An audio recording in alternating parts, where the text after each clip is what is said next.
Hey, what's up, everybody? It's Card Club. I got an easy week at work. I got an easy week next week at work. And so I have been sort of hanging out on streams, hosting my own. And if anybody wants on and you're not going to be difficult, just shoot me a DM or a private message on Facebook. I'll be checking periodically and you can join us and hang out. And obviously, I got my friend Chris Brown from Laughing Rogue, and I'm unboxing one of these things. But there's a little bit of a twist to this one. I don't know if anybody can see it, but this thing came damaged. Mm-hmm. Hopefully the cards are fine. I'm gonna hold the person accountable on eBay who I bought it from. But yeah, that's kind of why I wanted to unbox this one, because the cards could be fine, they cannot be fine. We could pull something out that's really cool. And just so everybody knows, the last two boxes I pulled out, I pulled one of these, which is Jose Altuve, and this is card number 64 out of 99 of these cards. And then I pulled, and hopefully I can get the name right, Jarren Duran, Boston Red Sox rookie relic card. So this is a piece of the jersey right there. And this card is number 7 out of 10. So, this is my third box. And but Chris has a Kickstarter going on right now for a board game, which is Gone Hunting. So don't shoot, is all I'm going to say. Me. I am not Dan Quayle. And I would like to run for vice president at some point. But anyway, what's your board game for those who don't know and watching as I destroy this box? So, yeah, don't destroy the box. Well, Gone Hunting is a I'm going to say it's the premier hunting board game of all time. It allows you to create a new hunting ground each time you play, and you get to scout animals.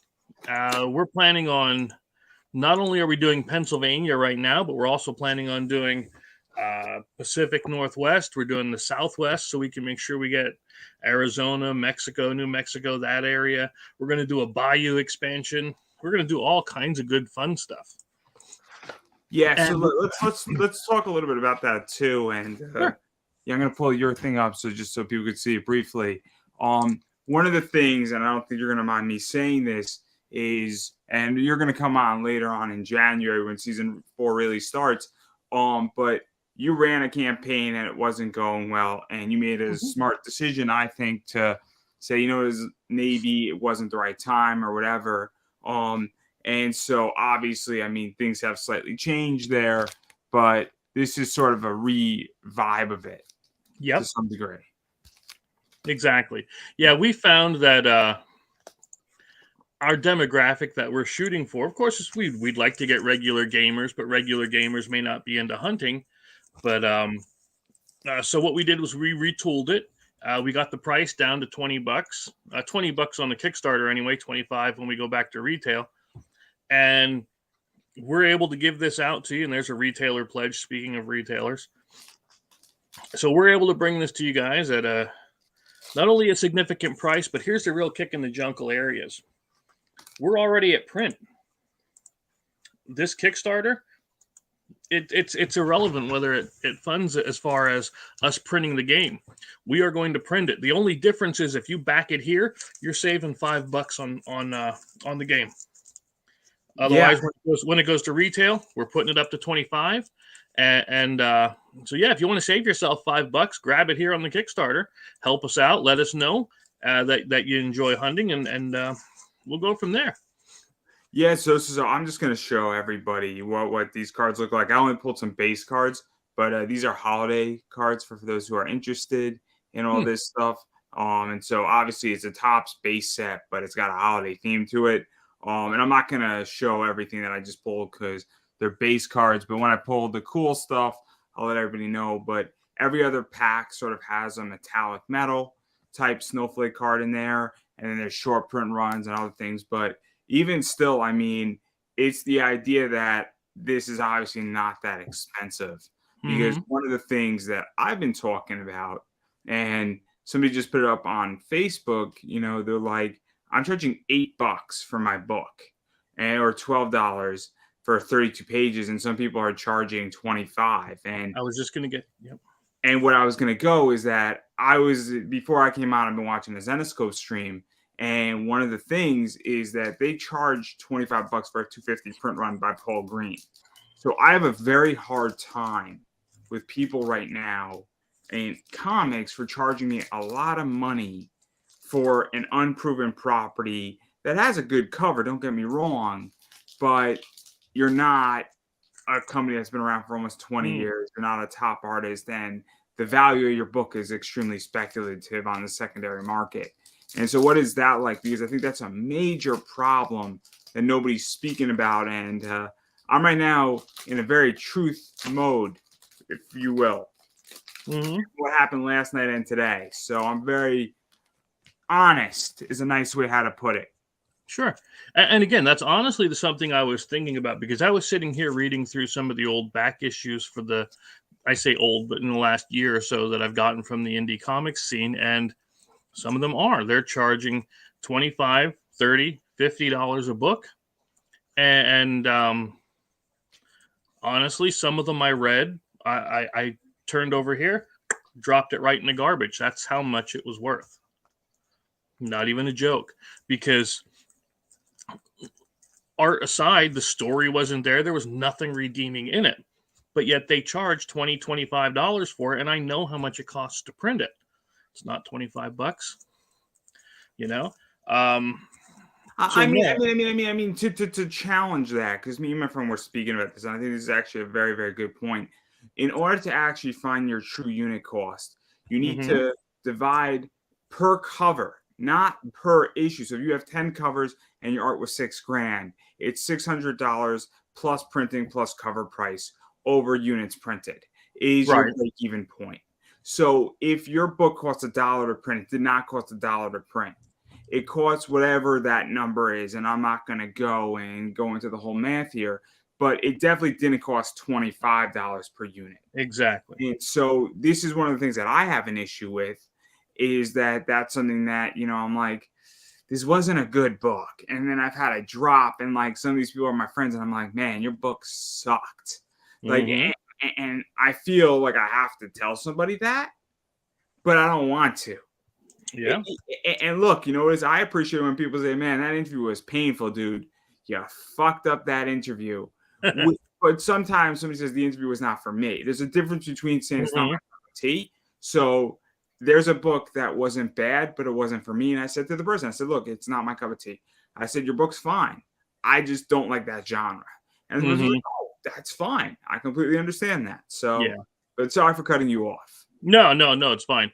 No, honestly, one of them I read was so bad, the story contradicted itself from one panel to the other. That kind of a bad. Um, but yeah, and I don't mind $10, $15 for a 48, 56, something like that trade size book. But when they're selling me a floppy, 20 something pages for $10, $15, I'm done with that now. I'm done with it. I'm not doing this anymore. My whole thing is that I'm at the stage where I get it. If you're charging me $12 for 24 pages, I'm not too concerned about it, because I get it. It's indie. Or if you're charging me $15, but you got a really cool cover. I just backed Dustin Brunell's project. It was a Christmas book, and I just love the cover art. I just love the cover art on it. And I'm like, man, I Okay. want to hang that up on my wall. And so it was $15, and I'm not too concerned about it. And there you go. But I get cut off on 24 or 32 pages at about $15, Mm. unless you have a Sun Kumanaki, an Elias Chazus, a Keith Garvey, or a John Royal, or you got Clayton Crane, or a Joe Jusko, or you got somebody Mhm. relevant, for lack of a better word. Right. I'll throw a name out there that hopefully is not going to offend too many people. But if you had an awesome Luke Stone cover, I'd be interested. I was just on Tyler Carpenter's show, if you had Tyler Carpenter doing a book and you were charging me $20 for it.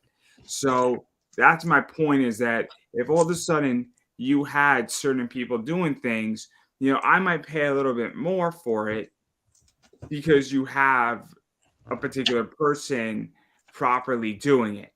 But Mhm. again, there's a concept where it's just like, obviously I have Greg Bo Watson stuff up in the background for a reason. He's coming on. He's one of the first four starting off season 4 of the show. But, if you have a Greg Bo Watson cover, I'm probably more likely going to be like, okay, we're getting somewhere. And Well, yeah, continue. Sorry. here's the thing though. For me, it's You can have all the covers in the world, and they may be from, again, Joe Jusko is one of my favorite artists. So was it Texiera Mark? Yeah, yeah, yeah. He's one of those guys that randomly just shows up at cons. It's Yeah, hilarious what he does. It's hilarious. Yeah, and he has a sense of humor. That's why it's funny. but the thing is, if your story isn't good inside of the book, for me, the cover, the art, and stuff doesn't mean anything. But that might be because I come from a writing part too, though. I'm not an artist. That is true. I mean, this is where I get very weird about this is that I love comic art because I can't draw. Mm-hmm. But I also know that when I buy a Zenescope book, I know the story doesn't look like the art, but I know what I'm buying. I think it's a little bit different if you go in saying, "Look, I know the interior artist is not this," and I also know that the interior artists usually don't do the covers for Zenescope even on their main covers, but I know what I'm signing up for, and that's a different discussion. But I also think this story is pretty good. I'm not saying every story they do is great. There's certain stories that are better than others. There's certain writers that are better than others. Wonderland is nearly perfect the first 3. So my point that I'm getting at, though, is that I understand that when Ebass does a cover for Wonderland, that the interiors are not going to look like Ebass. But I don't want them to look like Ebass. I don't want it to look pretty much like 3 steps away from a softcore porn shoot in my comic book. I want it to be in depth and I want it to be certain. But if you don't know what you're signing up for and then you go buy a book and then Greg Watson is doing a cover and I hate to pick on him and you're like, this doesn't look anything like this and you didn't understand, there's where I think an issue goes where you feel like you were, I guess, cheated is a good word to use. Yeah. Yeah, if you don't understand how it works, yes, I can get that too. Yeah. But anyway, this is what I wanted to just show. This is one of those metallic cards. And he's a good player. It's a Fernando Tatis Jr. And he's great because he's on a cover of another box that's a $400 box on Topps. And he didn't play, I think, for the whole year, which is kind of funny. Yeah. But I think this card's going for like $10-12, which is crazy. Nice. But as you could see, and I'm not doing a very good job, but hopefully it's catching where the snowflakes are metallic. But that's why I really like this set because it's a nice set. But anyway, continue. I mean, that's the whole thing is that I like when something is affordable because it's easy for me to drop $20 on something. It's a lot harder for me to drop 100. Exactly. I mean, that's one of the reasons why we dropped the price of the game. It's another reason why I'm going to try as best as I can to keep the price of the Slaughterville Book 3 down as low as I possibly can. But it's going to be 56, 60 pages right around there. So, I mean, I don't feel bad charging $15 for 60 pages because that's 3 floppies, basically, which I would do for $5 a shot. So, I mean, it's all... Again, like you said, I know I don't know Greg, but I talked to him once or twice, and at the convention he looks mean, but then when you start talking to him, probably the nicest guy you'll ever meet, kind of a thing, Yeah. So pulled another one of those metallic cards. Just want to show that off really quickly, and then I pulled off these 2, which are interesting, which is Ryan Mountcastle, and it's got that little trophy, which is an All-Star Rookie trophy, and then Wandar Franco, who is this really hot player. And I have a bunch of these cards. I think it's like my 3rd one in the set of him, and these go for a decent amount of money. And then I have this in a chrome, and I have like 4 different variations of that card. So that's a really cool card to pull out. But continue. Yeah, no. I just think that it's gotten weird in comics. I think that Tom Hutchinson said it really well, is that at a certain point, this cover art thing, it's not going to die out to the sense that it's going to go away. And there's going to be a lot of money in it for years to come. But also, it's not going to be the only thing that you can rely on. That's the thing. I think we should have alternate variant covers for people that want to collect somebody's art, But when that's all you rely on, when that's the only thing that your book has, is that alternate cover, is that one picture on the front and it has nothing of substance inside, that's when I have an issue. Yeah, But yeah, because no, I'm all for as many covers as you want to have, but have something good inside of the book too. so this is one of those relic cards. See, This those I is like. Those are my favorite kind. Lewis. As you could see, versus the other one that I showed, this one is not as thick. This also doesn't have any indentation on the back. Also, what I like about this is that it says you have received a relic card from the 2022 Topps Walmart Holiday Mega Box. I did not shop at Walmart for this. These I think are actually cut up from the hats. So okay. that's cool in that regard. And also what I like about these is that this is my third one that I've gotten in rookies. And I think almost all the relics are rookies. And so these go anywhere from $4 sometimes to like $20, depending on who it is. And so it's cool to that degree. And then I'm not showing you guys anything else major unless I pull something that's really cool or relevant for a reason. But yeah, no, this is why I really like this set, because you're guaranteed a relic, an autograph, or an autograph relic. And these sets trade for anywhere from 35 to about $42. And they were originally $25. So it's not an expensive set on the secondary market. It's not like the Topps Cosmic Chrome set, which is like a $300 set for 20 packs on the secondary market. And actually, it's probably even more now. It's like $350. So, but anyway, yeah, I think this is a big problem in comics that a lot of creators are about to learn, is that you're gonna need more than just your fucking variant covers. Yeah. To survive. And I think that's a big issue that a lot of people need to figure out and truly understand that this is more than just that. So I think that's something that people really need to figure out and understand and all that fun stuff. But I digress. But what do I know? What do I know? Like I said, you're not getting a Jim Lee cover. You're not getting a Joe Mad cover kind of a thing. It's I think they should be more again, focus on the interiors, get people to enjoy the story to make them want to come back, and then when you want to come back for the story, have the extra covers to if somebody wants it. But that's just my thoughts. This brings to an interesting point, and I just pulled. I'm a Mets fan, and he's a rookie. This guy, I think he's the guy who's like this stealer. So it's like the ninth inning, and the Mets have somebody on base, and or they put somebody in the extra innings on second base. This is the guy that they put in, and so his job is to steal bases. That's all of his job. He's not meant to do anything but steal bases. It's a crazy job. That your job is legitimately to steal a base. That's it. You're not supposed to hit. You're not supposed to catch. You're not supposed to hit a ball, field the ball. Your job is to go from first to second or second to third. Amazing. But as I was saying, so I got distracted. This is what me and Tyler were speaking about.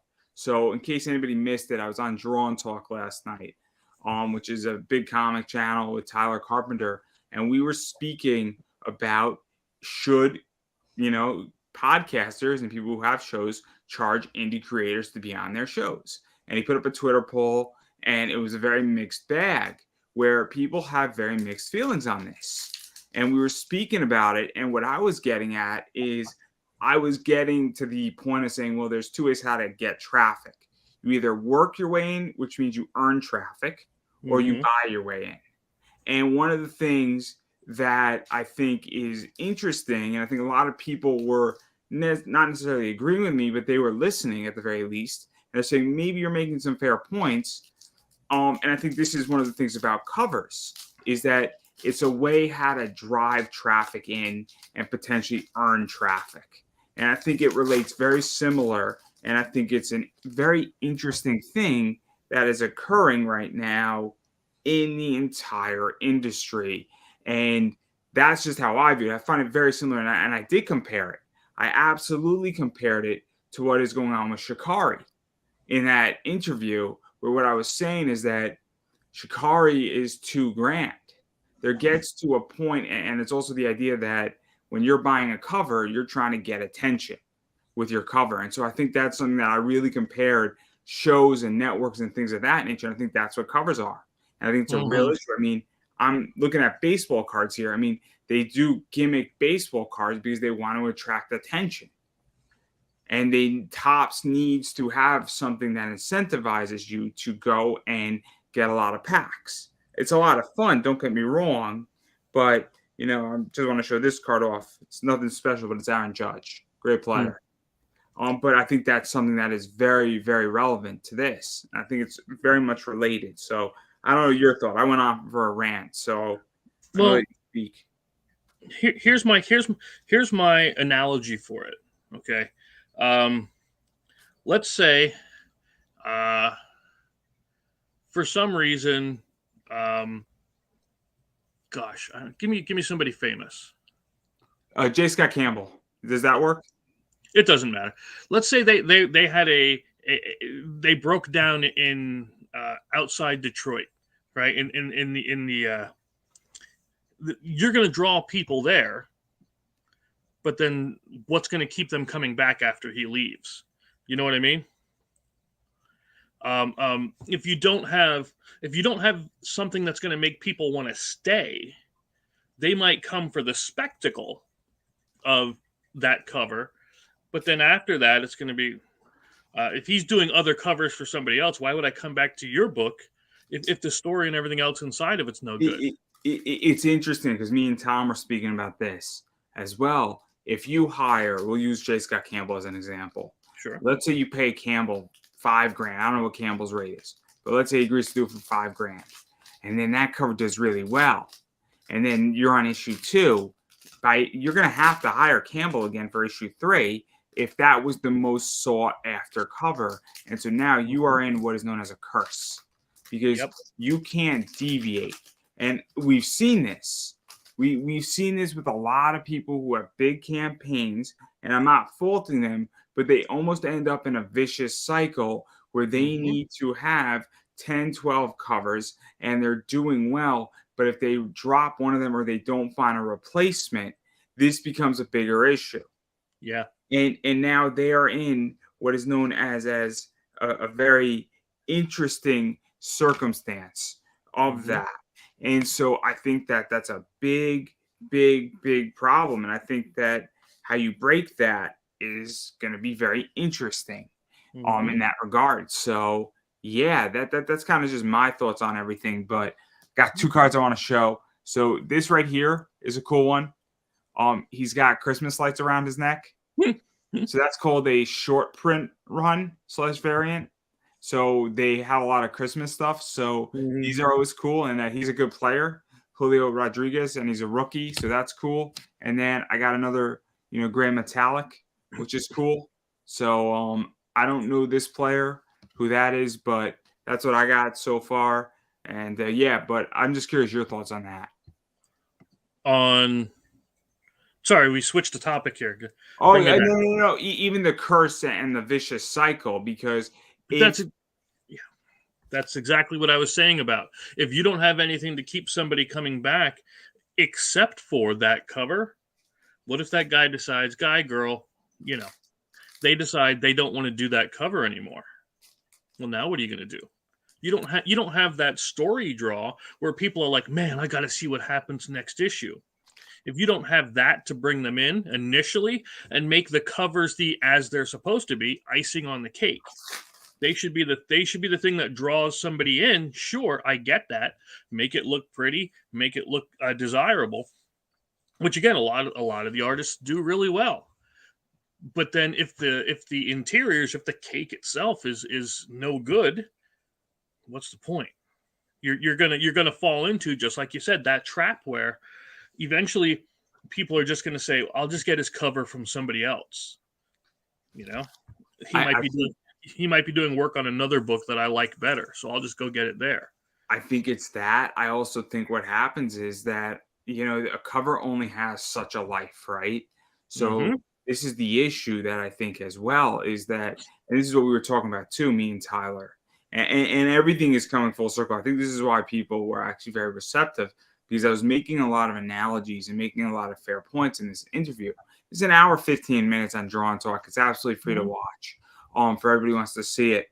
But what we were speaking about is that an interview stays up for life.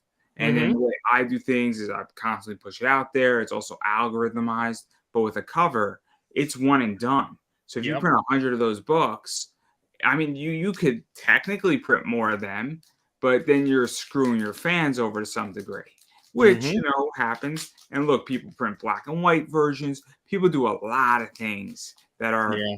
not illegal, but not ethical. And Right. so this is the thing that I think that people also have to understand is that your cover only has so much of a life. And I feel like it's so short term, people think. So I think Mhm. what people sometimes think is that they're like, look, I just want to get my book funded for the next round, but you're not thinking long term business where your interiors are going to outlast and outperform over time that Mhm. one cover, no matter which way you cut it. Now, that cover could get you to the next day and the Right. next level, but you have to figure out, am I living 3 months at a time or two Kickstarters at a year? Or am I interested in building a business? Because those Mm. two things are different. There's nothing wrong with either one of them. Because if you want to make money, you can do it either way. Yeah. But and I'll let you respond in 1 second. But I just want to bring up another point. My eBay business, it is well planned out. And so I'm not looking to make $100,000 in a month on eBay. I'm looking to make consistent income because I want Mhm. a business for the next 40 years. I would rather make a little bit less money, but have it be almost automated at this point, or be semi-automated and have a constant, healthy business that's Yeah. a cash cow. And I think this is a big issue. And I think a lot of people in comics are really bad at business. And I don't think it's their fault. I just think they have never learned. Yeah. And just like you're saying, what if that is your dependent, where your business model is based on, I have a, again, we'll just insert Mr. Campbell. I don't know him. I'm sure he's a nice guy. I don't know. But let's say he He's a horrible decides, human being. How dare he be so yeah, I damn don't, good at drunk Mary Jane? That yeah, I don't, motherfucker. He ruins it for us all. He ruins it for us all. We all had a chance. We all had a chance until he showed up one day and he said, "I'm really good at this. I'm really good at this." And then he said, "You know what? I'm gonna stick it to everybody because this is mine." He's arguably the best at Mary yeah, Jane. Not that Mary Jane, but maybe Spider-Man that too. I'm not, Mary again, I'm not here to judge, but what, Jane. and then he decides he's gonna retire. He's like, I got enough bank. I'm outie. Word. Mary So Jane's done. She's yeah, done. yeah. So then he stops doing covers, and since your entire business model was based on him doing a cover for you, well, now you're hosed.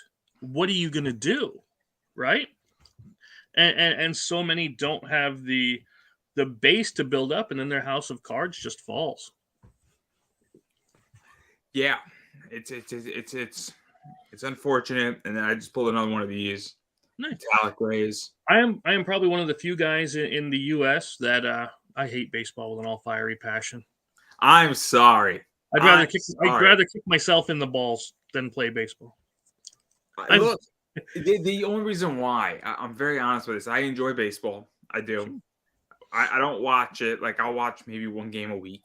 Mhm. I'm a Mets fan. It was fun this season with the Mets till the end, and it was unfortunate. But nobody could have predicted the World Series. Nobody in their right mind thought it was going to be the Phillies were going to be there. Hmm. That was a shock to everybody in the world, and then everybody who hasn't been born yet. It was a shock too. The point I'm getting at is I realize though that there's money in this stuff, and Absolutely. I'm building out another component because I dropped Pop Funkos as an investment Oh, because really? they're too complicated and they take up too much space. And I find that the market is too competitive and it's a young man's game in a Hmm. lot of ways. Baseball cards to me are more of an older person's game, and they're also more of a money play. So people who really want this stuff, they're willing to spend real money on it. People who want Pop Funkos are my age. People who want a Derek Jeter card and his 1992 rookie card are in their 40s or 50s. And if you're in your 40s and your 50s, you have more money. just by nature. Mhm. Statistically, people who are older have more money, not because they're making more money. They just have had more time on Earth to accumulate. Yeah. And also they might have made more money. It's up in the air, but that's why I'm into this stuff now. And then there's a generation like me that's getting into it too, and there's a revitalization of it, and it's just a very cool space to be in, and it's a lot of fun. And also, excuse me, I feel that I have an equal shot at getting Mhm. rare stuff, just like everybody else does with this. I don't feel like it's rigged. Yep. Versus with Pop Funkos, it's just complicated, and I'm at the stage where I just don't want to play that game all that much anymore. But anyway, I feel you. I understand why you hate baseball. Yeah. You did see the box? I did see the box. Okay. I backed it. I'm looking forward to it. Yep. And again, what's neat is it's going to be more streamlined. Wait until you see it. I'm gonna do a play demo of this soon. But so here's what I did the other week.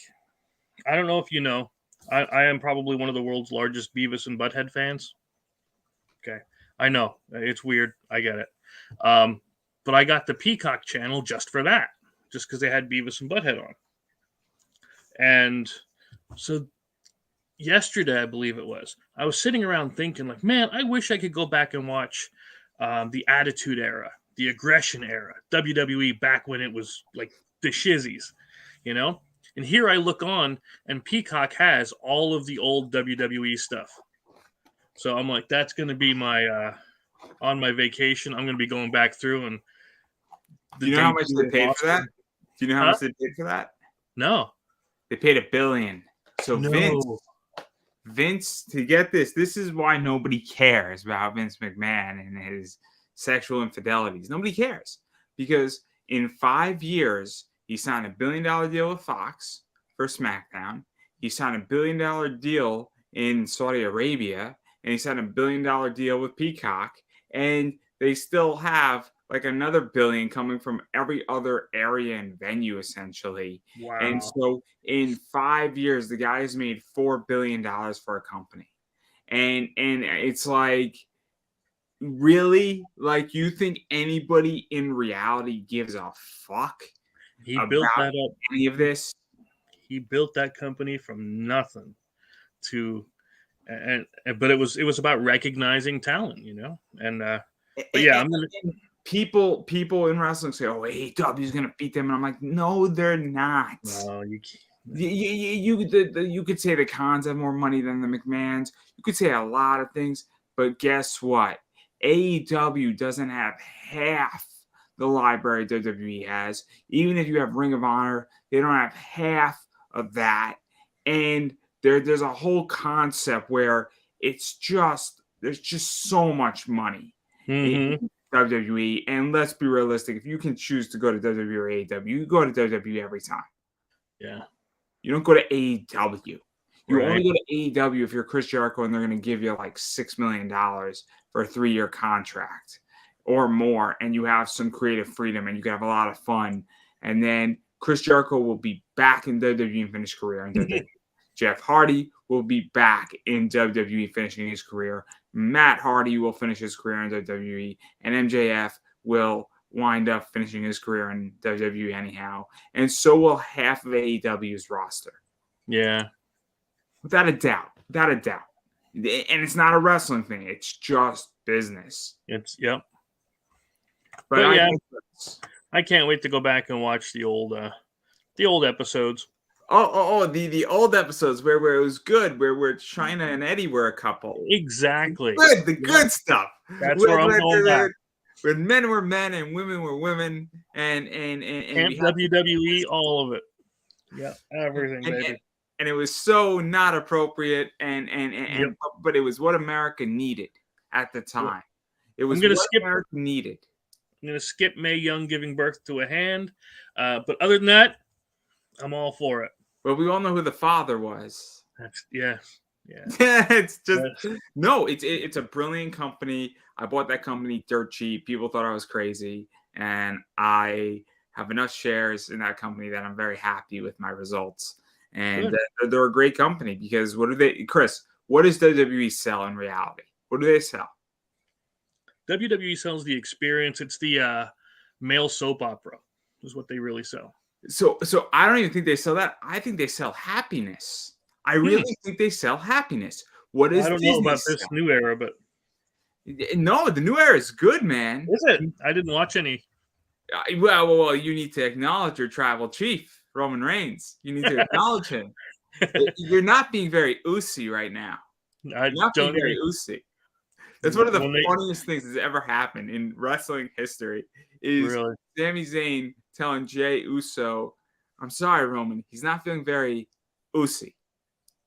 And you have Roman and you have Jey Uso, and Jey Uso goes like this, and you could see he's trying to crack a smile, and you see Roman being like, "How do I play this? How do I play this?" And like you could see Paul Heyman just trying to keep a straight face, and you see Jimmy's just like, "I knew this was coming," and you see Solo just standing there.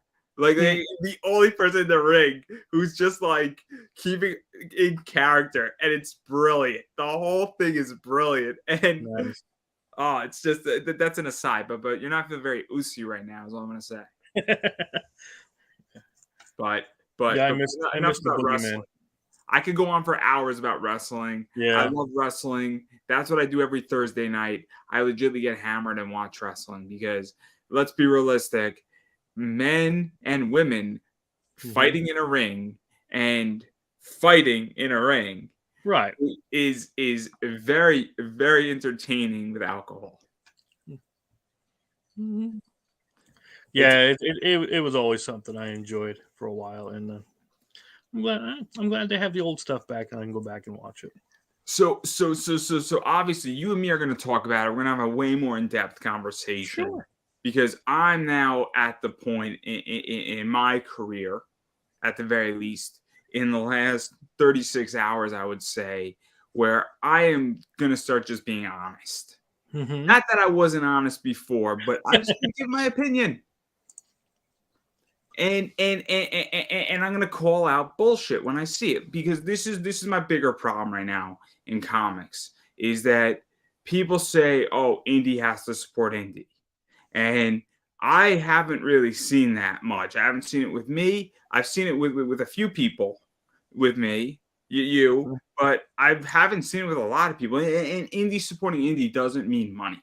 It can. Right. I need money. Trust me, I need money. Don't think I don't need money.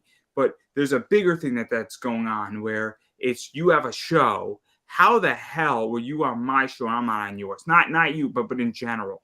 Yeah. You know, there are people, and I don't feel like going to starting a war with anybody right now, but how the hell were you on my show 5 times and I'm not on your show? How did this happen?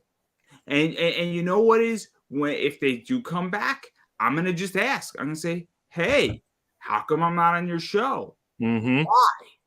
Give me an answer. Let's get it in writing." Because this is my new thing, is that if I'm not big enough, you should tell me I'm not big enough. You should tell it to me, because the goal here is that we're getting everything in writing, so that if I do become big enough, I'm like, "Remember the time you did X? Really?" And we can talk about it. And that's my new thing. And this is my whole thing now, is that I think things need to be called out. And oddly enough, I don't think I'm going to get much blowback for what I did last night. And I don't think I'm going to get much blowback for what I'm going to do now. And I think what's going to happen is that I think we'll be like, "You know what? You're making some fair points." And I don't think I'm wrong on this one. I don't. Where indie is very hypocritical. This whole indie community is bullshit at this point. I mean, I could get you in trouble about Zoop very quickly right now. Okay. I don't give 2 fucks about Zoop. So, I mean, here's why. Here's why it's crazy. So if Zoop said, "You bring us your board game and we'll get you another $6,000,000," what's the answer? they're guaranteeing it. Okay, I'll take it over there for now. Let's say they guarantee you $3,000,000. Pretty good, right? I mean, let's say that we're going to get you 50 new backers that you don't never have. You will never get them unless you come to our platform. Pretty good, right? And they'll take a percentage. They're going to let you fulfill it, and you're not going to have to do much work. It's all good, right? Sure. So now I interviewed Brian. I can't say his last name. You met Brian briefly, I think. He does a Six Gun Gorilla. Oh yeah. So I'm interviewing him. He had a great experience on Zoop, but Comicsgate had an issue with it. And my response to that was saying, really? Why do you guys view him as a traitor for going out, getting more money to keep his project alive? He didn't Mm-hmm. go and say, you guys are bad. He didn't say, I'm leaving Comicsgate. He Right. didn't say, I'm going to the progressive wing or I'm going out on my own or that Mm-hmm. I disparage you and I'm going to part the Red Sea and and then I'm going to close it on my way out. He didn't say any of that. But I'm saying to myself, like, you guys really want him not to go get another $6,000, which what I don't know what that is in printing. I don't know what that is in an issue. I don't know what that exactly means. But guess what? It's a lot of money Yeah. to do something. And if you have a $10,000 project and you raise $12K on Indiegogo and you get another $6 on Zoop and it's not that much more work, why wouldn't you say, this is cool? We Yep. should all be doing this. We should be everywhere. My show, and when it comes to podcasting, is going to be on 90 different directories because I want to be everywhere. I don't want to just be on YouTube or Facebook or Twitch. I want to be everywhere so that everybody who wants my show can see it in their own comfort zone. And that's my problem is this is what opened up my eyes. And I think it's the biggest problem right Yeah. now in comics. And I was actually on Brian's show, the horror one, because I like horror stuff, right? Hell of a nice guy. I have no problems with the guy. And I could never see him saying, I mean, I just from what I know of him, I could never see him saying, haha, I went to Zoop and you didn't. Haha, I'm going to keep you out of it. It doesn't seem like something he'd do. So for them to come back to him and say stuff like that, see, they want their little club to stay on Indiegogo because in their little club, they can do their own promotion. They can do whatever they want. And as soon as somebody deviates from the club, then they get all pissed off. Well, fella, I don't work for you. I'll do what he should do. Whatever. I did the same thing with Kickstarter. I did Kickstarter and Indiegogo because hey, why not spread out the exposure? So for him to do the Indiegogo, hell, I'd support him going to Kickstarter too. Find those people that don't want to go to Indiegogo, get them to give you money. I'm all for it. Get as many as you can, man. And this is my whole thing. And I'm not anti-Comicsgate, but I don't even know what Comicsgate stands for anymore. I have no idea. I am so confused with the messaging. Clicksgate now. Yeah. It's what? Clicksgate. They're all, you're in our group or you're out of our group, and I'm tired of it. So this is one of the things that has become very, very complicated for me in 2022 and at the back end of 2021 is all these different groups started forming up. And now nobody has a label. Everybody says they're a label this or a label that. And I'm saying to myself, like, I don't get it. It's all clicky. And so there's been a decision that's been made and it hasn't been public, but it's well known in certain circles at this point that I'm balancing out my show. I'm adding a lot more wrestlers back into the mix. I'm adding a lot more mainstream comic people back in the mix. I mean, I think Greg Bo Watson to some degree is somewhat mainstream. I think Tristan Thompson, who's TriStar, is mainstream. I think that, Dustin Wall is a wrestler. And so I'm getting to the point where, and then I'm adding more voice actors, cosplayers, and wrestlers into this. And I'm distancing myself from comics because it's gotten so clicky. And I'm just like, okay, we're going to go down this road.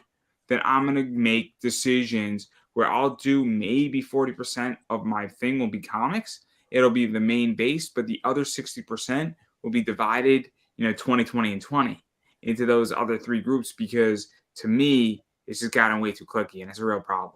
This is not Card Club anymore, is it? No. Yeah, again, I'm just tired of I mean, there's a few good ones that are there to help everybody, but then there's a few out there that are only there to help themselves and a close couple that they know. And I'm sorry, I'm much more of it's one of the reasons why I started doing the shows And then somebody yelled at me and said I'd never be good at them. I don't want to. Hey, there's Gage's picture there. Anyway, and I started this to help as many people as I could. I don't care who you're with, as long as you're a good person. Come on over. I'll help you as much as I can. But there's so many that now that are saying, well, if you go talk to this person, we're not going to like you anymore. Well, go fuck yourself. I don't like you either. Simple as that. Look, I was on a show talking about money last night, and the question became, should comic people pay to be on shows? And it's a very complicated question. And I haven't posted the thing up yet, but I'm going to say, I want to continue this conversation. I want to be on everybody's show to talk about it, to be quite honest, because the reason why, to me, take your time. So I'm just gonna quickly. You back? Not good. Yeah, the kid. I was just making sure the kid was okay. That's all. Oh, okay. I thought something else was going on. I thought there was like something crazy going on. No. It was like 2 weeks ago. There was a fire by the train tracks by my office, and then we all watched it in my office for like a half an hour instead of working. It was a good time. We were trying to figure out what caught fire too. It was super interesting. Nobody got hurt. I just want to make that crystal clear. Nobody got hurt that we know of. But we're like, oh, snap, there's black smoke up there, and you're on the 8th floor, and the train tracks are there. You're like, oh, we could really see it. Anyway, the point is that I want to be on everybody's show to talk about what I was speaking on with Tyler, because I think it's such a good question, and I think it's a complicated one, but I don't think it's so much even about money so much anymore. Money's a part of what we're talking about, but it's also saying, what are you bringing to the table? And I think this is what's now started to happen, but I don't even think with these people, it's what are you bringing to the table? I think what it is that I think a lot of people want clout.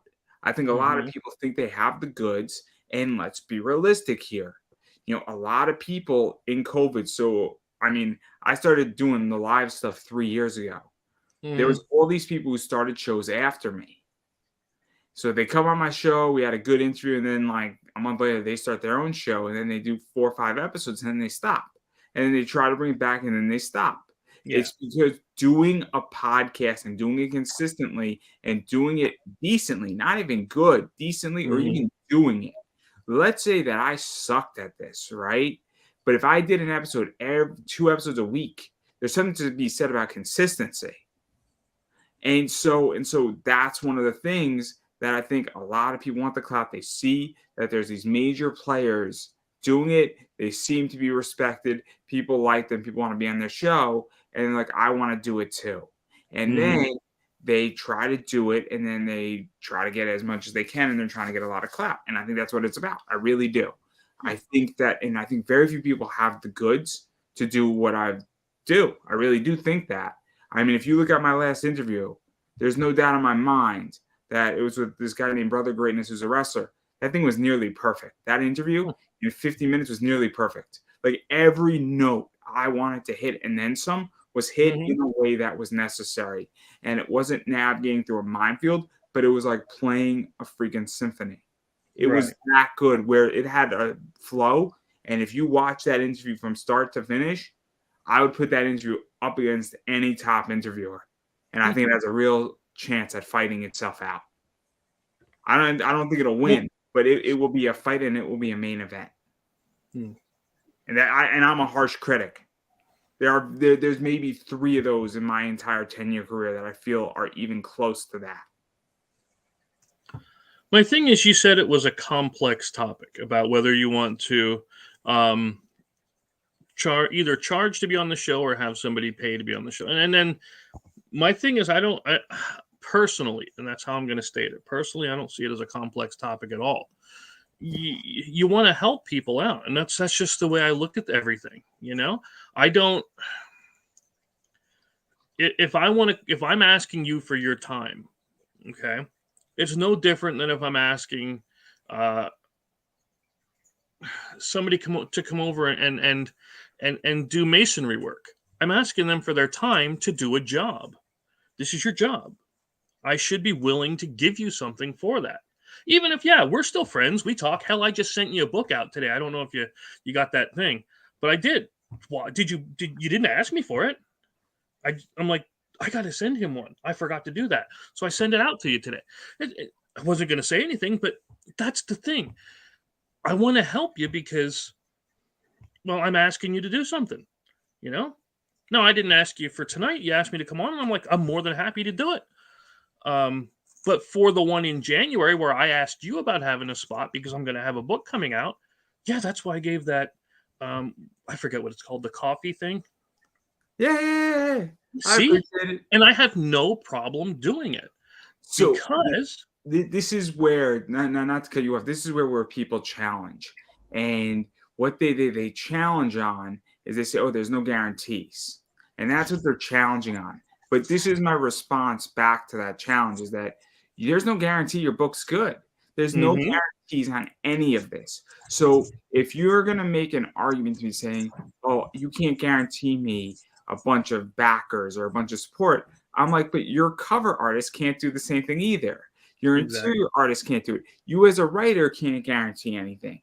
So Mhm. there gets to a point where if we're going to throw down guarantees, we then have to throw down all the guarantees. And What if what somebody says, Andrew, what are you going to bring to me before I back you? That's a different discussion. If you come to me and say, hey, man, I'm noticing your show. I noticed that you do this. What are you going to ask me about? Is there topics we're going to talk about? Mhm. Are you asking for $5? Like seriously, my rule is that, and if I ever do this again, I'm probably going to ask for $10 on Kickstarter, which is legitimately the it's like 2 cups of coffees at Mhm. Starbucks. And I'm going to say, look, if you can't afford $10, you should really reconsider building a comic. You should seriously reconsider. And it sounds mean, and it sounds salty, and it sounds bitter.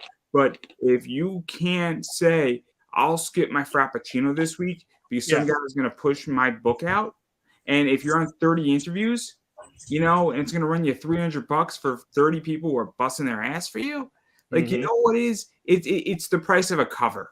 So figure it out and figure out how to raise up your rates so that you factor it into your business plan.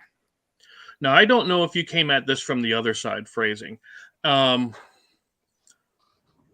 for those that want to come on for free, now what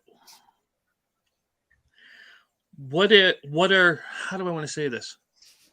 They want to come on and they want you to give the time and the exposure for free, right? What are they bringing to you? What are That they bringing? I'll throw something out there, right? So here's the deal, right? So if you want to come on, so I'll give you an example. It's gonna sound a little messed up, but I had a guy named Tommy Bell. I asked Tommy, but if Tommy hit me up, what wound up happening, I got introduced to Tommy in a weird way. It was the weirdest thing where but I got something really great out of it. I got a huge piece of exposure out of nothing. Mhm. So LFC, which is Lingerie Fighting Championship, they said, hey, send us questions to ask. And I asked a really good question that was on their show and I was mentioned on their show. They sent me and said, yo, you asked a great question. We're going to send you a shirt. I'm like, that's awesome. And I'm like, Yeah. Tommy Bell did this shirt. I didn't know who Tommy Bell was. I'm like, that's cool. Then I'm interviewing Shelby Paris and I'm wearing my Tommy Bell LLC shirt. And then somebody cut up a clip, and the clip they did for a Tommy Bell promo was my opening with Shelby wearing the shirt. Mm.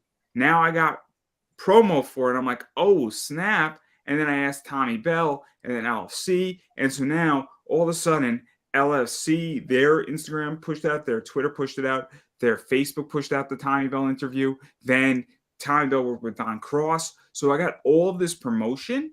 And so I got a huge benefit because a bunch of people saw that.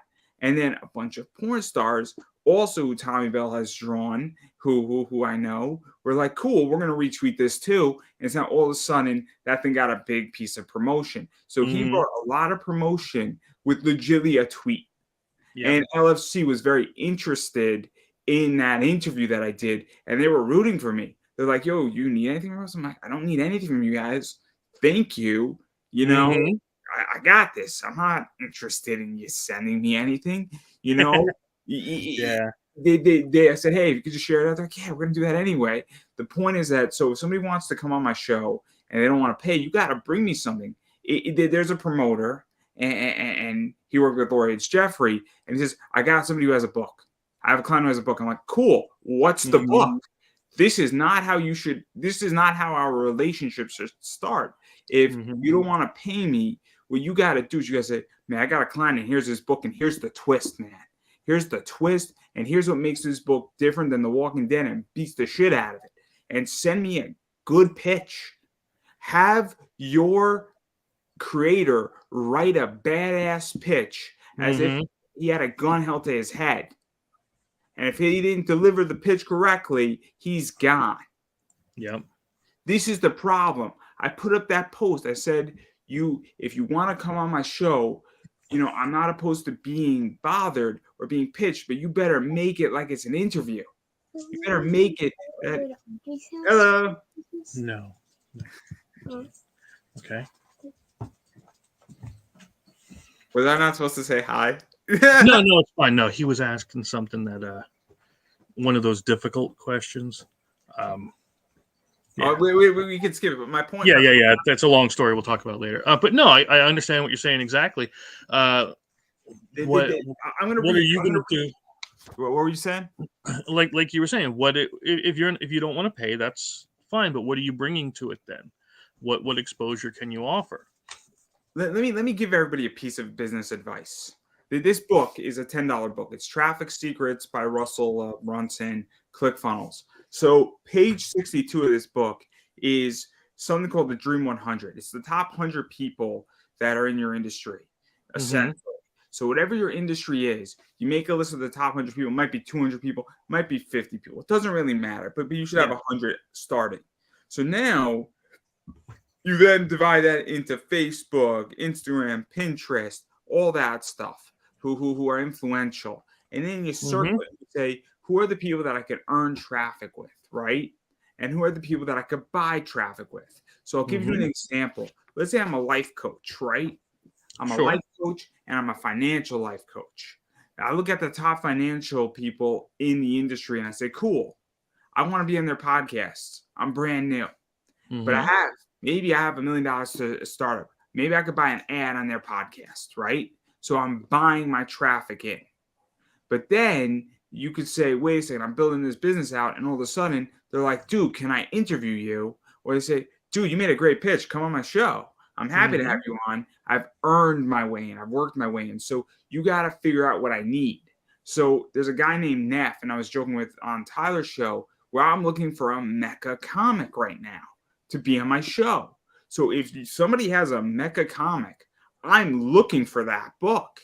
Neff's launching, I think, after Christmas. So I'm going to do Neff in January because nothing against anybody, but I'm going to enjoy my time between Christmas and New Year's. Yep. I have Dolan coming on. But again, I'm looking for that book. Just so happens that I knew who Neff was, and he's been on my show before. I'm like, dude, I'm looking for your book. So you have to also understand what I want. So bring something to my table. Like, I have never interviewed somebody who has a racing comic.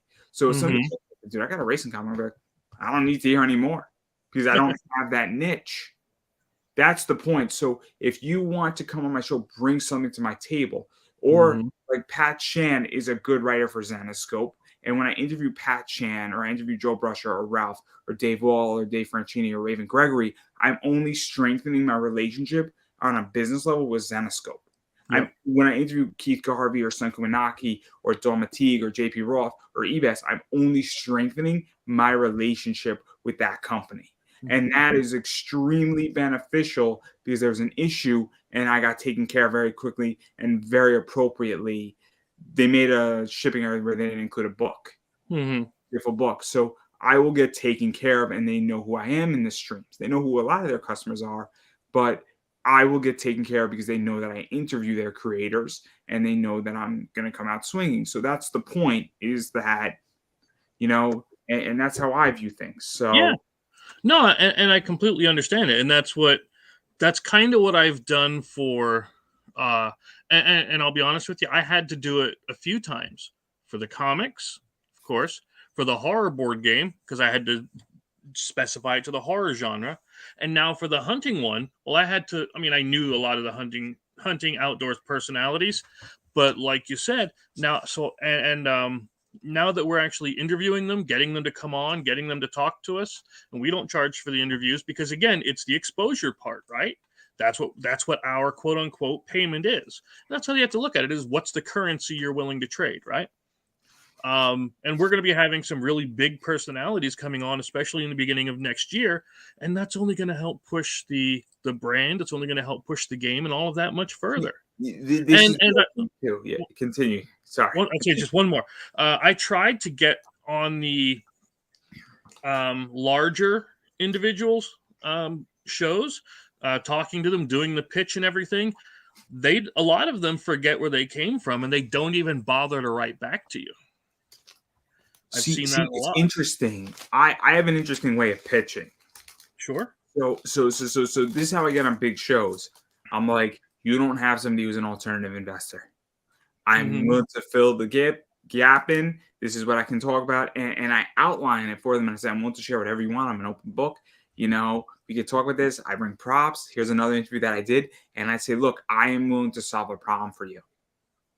And so my whole thing is that this is the problem with a lot of people in comics is that, and I mean, I got solicited, you know, I think 10 times last year, which is crazy. In season 2, I got solicited 90 times. Wow. Because I opened it up and then everybody was like, cool. And then nobody wanted to exchange currency with me of any type. And now I ask a lot of people and I get a lot of big guests. And that's why I feel like I'm saying, look, if I'm getting the original Nurse Joy on my show, if I'm getting Danny Chambers on my show, I interviewed Bushwhackers. The Bushwhackers. I've interviewed Jinbei from One Piece, the voice of Jinbei from One Piece. Like, I've interviewed Sir Crocodile, the beer guy from Dazed and Confused. Nice. Yeah, right. Yeah, right. He told me a story off air that he should have told me on. That would have been great. You have Anthony Rapp coming to you, sir. I just want to keep this between you and me. I'm a big fan of your work in Diablo.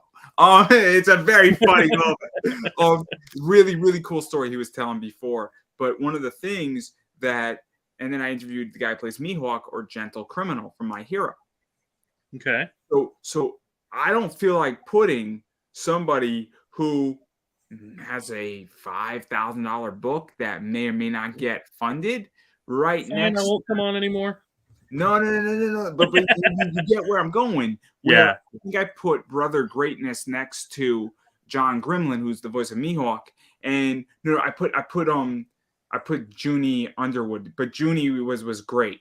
Junie is fantastic, and that guy is a superstar in the making. But Brother Greatness, in a lot of ways, I put right after Junie. And the point is that I felt very comfortable because those people are professionals, and that's the other thing. And the currency that I got for Brother Greatness is he follows me on Twitter. I have a relationship with Brother Greatness. If I need something from Brother Greatness, saying, hey, man, could you put in a word for me for the Even Stevens or Brother, I forget their names, but they're part of the Church of Greatness. Yeah. I'm going to get that. If I need something from Junie, he's going to give it to me. And so I now have a lot of currency in certain circles, and that's what I get out of it. I have a lot of currency in wrestling right now, and especially in Wrestling Open. And so whenever I want a wrestler, at this point, within ease, I can get it. And then there are a bunch of wrestlers who follow me who should not be following me, or I have no qualification, but whatever. Sorry, I speak a lot. No. And what I notice is, again, the respectfulness that you would show to them is almost a guarantee that they're going to be the same back to you. It's not about kissing ass. I've never kissed ass a day in my life, and I never will. But I'll be nice to people, when they deserve it anyway. And like you said, because you're nice to them, because you bring them on, you don't ask them stupid questions, and they're more than willing to help out later. So even if they're not dropping you a 50 or 100 or a hundo, whatever you want to call it, the fact that you just made this friend that can now introduce you to other people is worth more than any of the money you could have gotten. It's that. It's also that there is things that I get out of it. And look, you know what it is? I mean, the fact that Ray Jazz follows me on Twitter is kind of funny. Yeah. It also opens up doors. People have real questions on this. And so, yeah. So what is Up Total Excellence? I'm not too sure what that means. In the comment section, I don't know if that's me or you. Oh, that can't be me because I'm not excellent at anything. I don't know, man. I don't know. But DDP? I will absolutely take it. I mean, if you want to call me total excellence, I'm more than happy to take that. You do I deserve it it. was Card Club. We were talking about cards, but then it just We deviated to devolve. something else. Welcome to I ramble, so that's my fault. I deviate. It's my bad. No. I went through this stuff. I would have gone through all the packs, but a lot of it is they're cool. I mean, ultimately, I really like this set because they're Christmassy, and Yep. for those who want to see it, they're fun. They're cool. Obviously, there's a lot of rookies in this set that I thoroughly like, and I'm gonna make my money on the set. Just in general, but yeah, no, I think that it's an issue. But Mm-hmm. yeah, what were you saying? You can interrupt me anytime. You don't have to No, be no, no. polite. This. Whenever I do this, it's my. I need to remember something. You That's can just say it. It's absolutely fine. I don't yeah. take any offense to anything unless you're actively trying to offend me. Which again, Is isn't my way. You know me better than that. You know it's not my. But anyway, I gotta remember. I don't know if you ever heard of the card game Raw Deal. Speaking of tops and score and all them, I gotta show you that Raw Deal card game, the old wrestling one. If you've never seen it, you are gonna be in love with that thing. I looked down here because I thought I had it down here with me, but it's up in the closet, and I'm like, because it has Billy and Chuck in it, for God's sakes. Who doesn't love Billy and Chuck?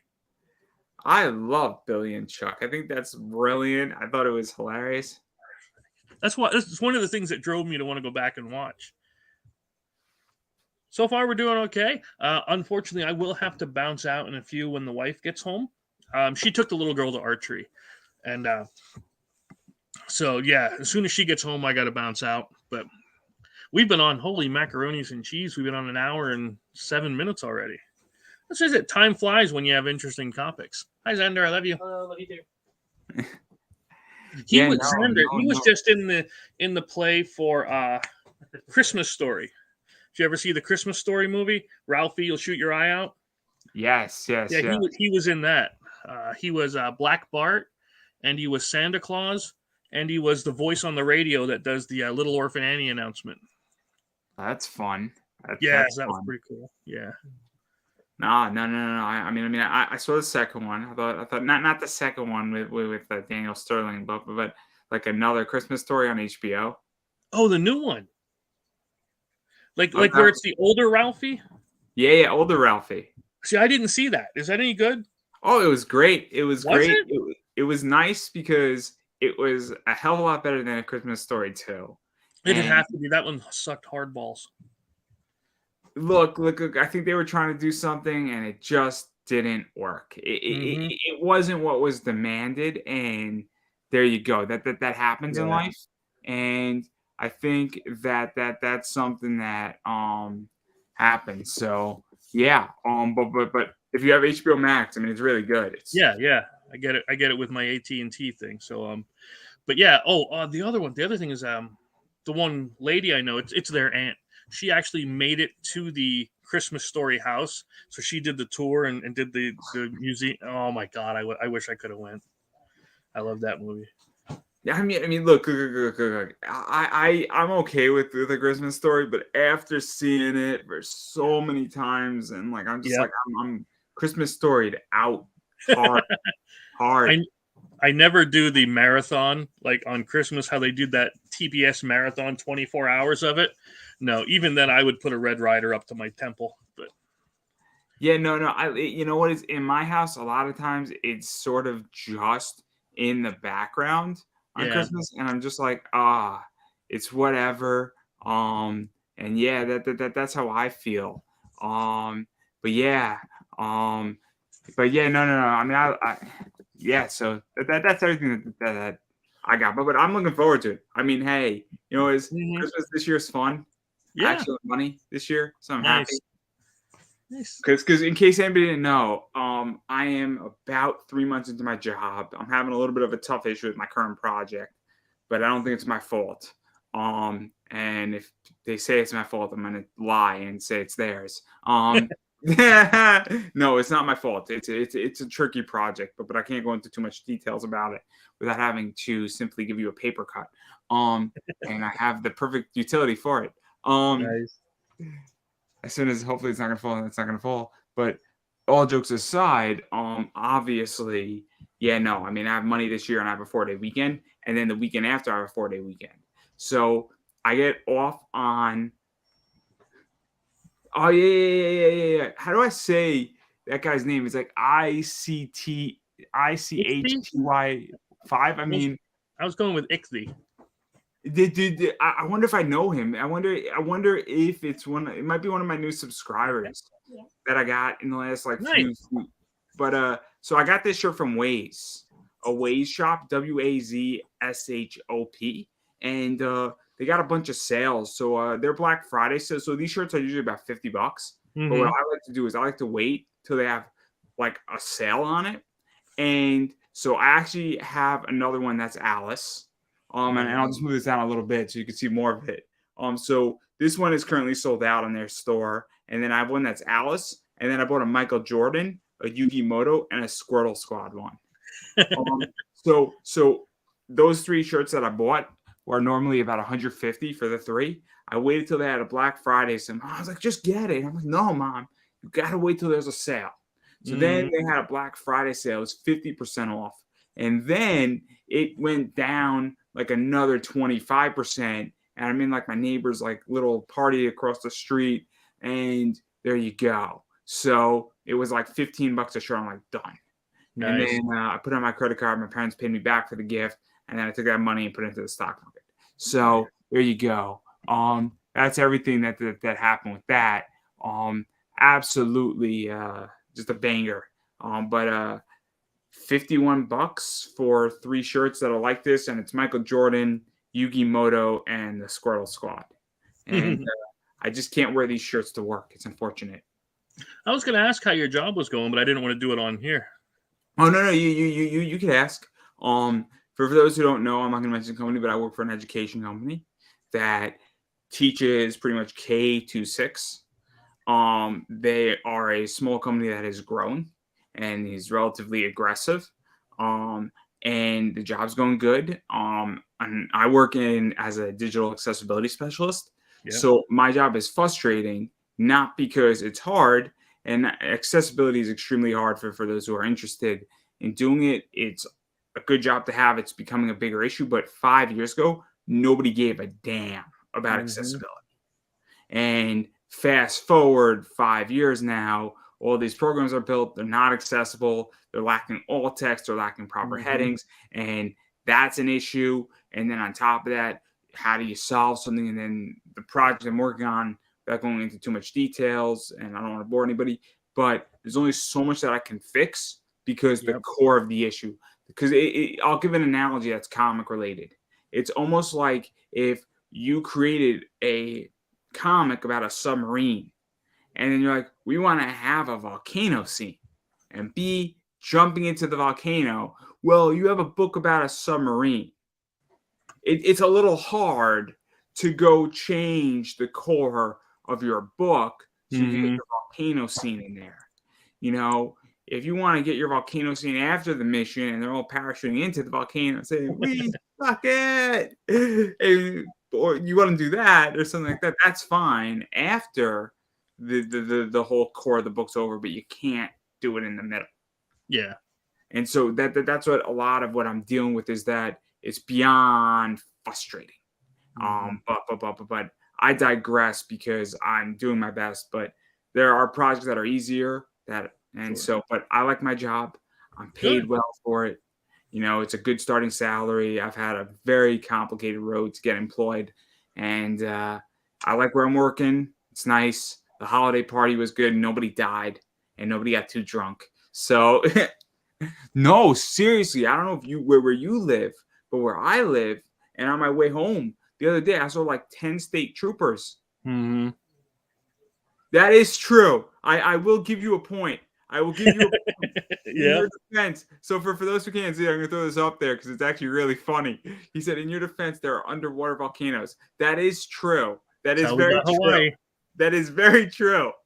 I really don't have an argument for you. Like I feel really, really bad because normally I would have a good argument, but I have to concede. I have to concede. Mhm. Like it's It just is true. it's really, really bad that I have to Okay. concede on that point because but it is true. It is absolutely true on It's that point. damn true. It's bringing it back to Kurt Angle. Yeah. But I do have to get going. She's about here. It's been fun. Uh, I know we're probably gonna. Well, I know I won't see too many people in the next 2 weeks because, like you said, I'm probably gonna do the same thing and just take some time, chill, watch some old WWF stuff. That's right. WWE. So before you go, there's two things I have to ask you. One of them is a Yes. wrestling question. Sure. Where are you starting with this old school WWE thing? Because that's what we really all want to know. And then 93. 93 was when? When did Just DX before Attitude. It's like a year and a half or so before Attitude. I want to go back with the old Bret Hart. I'm gonna be so sad again when Owen dies. Damn it! I saw that live, man. When Owen died, that was harsh. I mean, worse for him, of course, but you know. But yeah, that's where I'm gonna start back. Is in the early 90s, and I'm going to take it straight up through. And yeah, once I get done with Attitude, Aggression, then I will try the new ones. But honestly, at first, they all just seem like the same cookie cutter character, except for the Boogeyman, who was the greatest, my favorite of like all time. See. I would argue that 97 to about 2007 was a good 10 years. Oh, yeah. A good 10 years. Maybe half of 2008 was pretty good, but then you get into 2009 and it's like it was okay. It's okay. That's the when you switch over to Impact for 3 years, and then you go back to wrestling for WWE in 2013 for 6 months, and then you go back to Impact for like another year and a half, and then you go back to WWE for like 3 months, and you're flipping flopping every 3 months between those two, and good stuff. But that's really what we want to know. But honestly, the DX invasion of WCW was brilliant. Yeah. The Monday Night Wars is arguably the greatest time in wrestling. Yeah. If we could do that live without getting copyright struck every 2 minutes, I would totally do it. Oh man, the alternative commentary on the Monday Night Raw would be so much fun. And I got offered to do commentary in Maryland actually the other day. Wow. But I'm like, I don't want to drive up to Maryland right now. I'm not a very good driver. That's the problem. It's like a 5-hour trip on a Friday once a month, and then it's a 5-hour trip back, and I'm like, this is gonna fucking suck. Yeah. If I lived in DC, I would go, but then I digress. That's a different conversation for a different day. But I do want to ask you the other thing where you obviously have your Kickstarter going on. Yep. And this is improv. So where can everybody find that and hang out with that and see what's going on and all that stuff? Yeah, it's Gone Hunting Pennsylvania on Kickstarter, of course. And we have, I think, 22 days to go yet, and we're 60%. I know we could nail it out, and I know we could get it done. For $20, you're getting a full game. I mean, you've seen the size of the box here. It's going to be about the same size. This is just a demo copy, but it'll be about this, standard board game size for the box, and you're going to get a fully customizable, randomized game where you're playing a whole new hunting area every time. Yeah, no. It's going to be a fun one. Bring Monday Night War. Yeah, so I'm looking forward to it. I'm a backer. I would not be saying it, and obviously Chris has supported the show, so people can perceive this as a paid sponsor if they would like, but it's not. I'm looking forward to it. I have not played Slaughterville yet. I will admit that, but I've read the books, so I enjoy the books. Thanks. At some point I will play these games. It's just been crazy, and I'm busy, and me and my friends don't hang out at my house anymore, which is sad. We go to the movies instead. But I'm looking forward to this game. Sounds good. I can't wait. Yeah, like I said, it's already being printed, So I mean, I literally just confirmed files today and last night, and I have to adjust the size of the box a little bit. You know how that is with manufacturing stuff. But yeah, it's actually being printed right now. So this Kickstarter, I mean, is to help out with the funding for it, but it's pretty much already paid for. I'm not even worried about it. So that's why we put the funding goal so low, is because we funded it ourselves basically, and we're looking. Yeah. There's going to be a big conversation, and obviously the way season 4 is going to go. I mean, season 4's official title won't be in the actual title, but it's conversations in pop culture back in the saddle again. Nice. Or we're doing this shit again. I haven't decided which it's going to be. But obviously we're going to talk a lot about a lot of things, and it's going to be a very no holds bar interview. So that's everything that I kind of got going on with that, and everything that I want to push forth, in that regard. So obviously I'm very excited to have you on. And what are we doing that January 11th? I want to say. I think so. As long as I got dropped for federal jury duty for January 2nd. So as long as I'm not in jury duty, we'll be good. But yes, that's what I think it was. The 11th we agreed on, somewhere around there. Yeah. I mean, it doesn't interfere with Shin Ultraman, which is good. Yeah. So that's the 12th. That day is reserved for me. It's going to be in Japanese. It's going to be fun. It's going to be a good one. I'm super stoked for it. And that's the plan. And so that's everything that I got going on with that. And yeah, so but again, this is just an improv thing. I'm just hanging out. Yeah. This is what I like to do. I'm not too concerned about things and other things that are going on. And obviously, this is one of the things that obviously I like having you on. And if nobody was on, I would have just unpacked cards all night and just chilled out. And because the whole thing is that with cards in particular, and then I'll let you get out of here, and then I think somebody else might be coming in a few minutes, is that you never know what you're going to pull. And I've had weird things that have been pulled out. And that really cool relic, that's 7 out of 10. I didn't film that. And I was like, fuck. So that's something to keep in mind, is that sometimes you could pull really cool stuff out, and that's what's going on. And I don't know who this guy is. Who's this guy? Hey, who's this guy? What's going on? How's it going, bud? Hey. I don't know if you met Dolan. I don't know if we've met once or twice, but it's always a possibility. I've met so many. Yeah, likewise. Yeah, same here. Yeah. If I haven't, it's nice to meet you. You too. But again, unfortunately, I do have to head out. The wife just came in, and if I don't go hang out with her, I will get fixed for Christmas. So, but yeah. So I have Dolan on for a reason, though, for a good reason, because supposedly your boss was supposed to have his package delivered to me today of his Mario special ones he did from Merc Mag. Oh, it's like metal, but it's coming tomorrow. I'm like, fuck. Because I'll explain. It's twofold. But Chris, you get out of here anytime you need to get out of here. You get hurt. And obviously I'm joking around.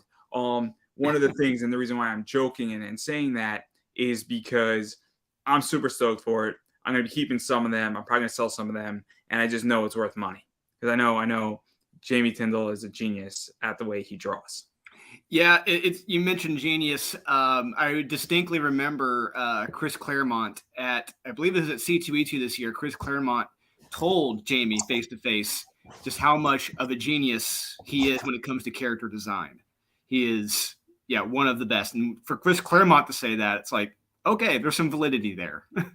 Yeah. And obviously, I mean, Zenescope was very fortunate to have Jamie. I don't know where else Jamie has worked as far as besides Zenescope, because I only know Jamie's work from Zenescope. Absolute Comics with Benny when he did White Widow.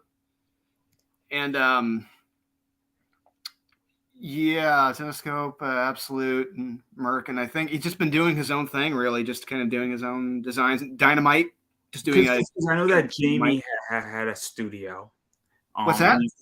Jamie has a studio, and he just doesn't do comic work. There's other things that he does outside of comics. Yes. And so this is one of the things that people sometimes don't understand, is that comics you can make a lot of money in, but if you're an artist and you're doing something for a movie, well, let's be realistic. If it's a $300 million movie and you're doing some art stuff for them, it's probably paying a little bit better than comics.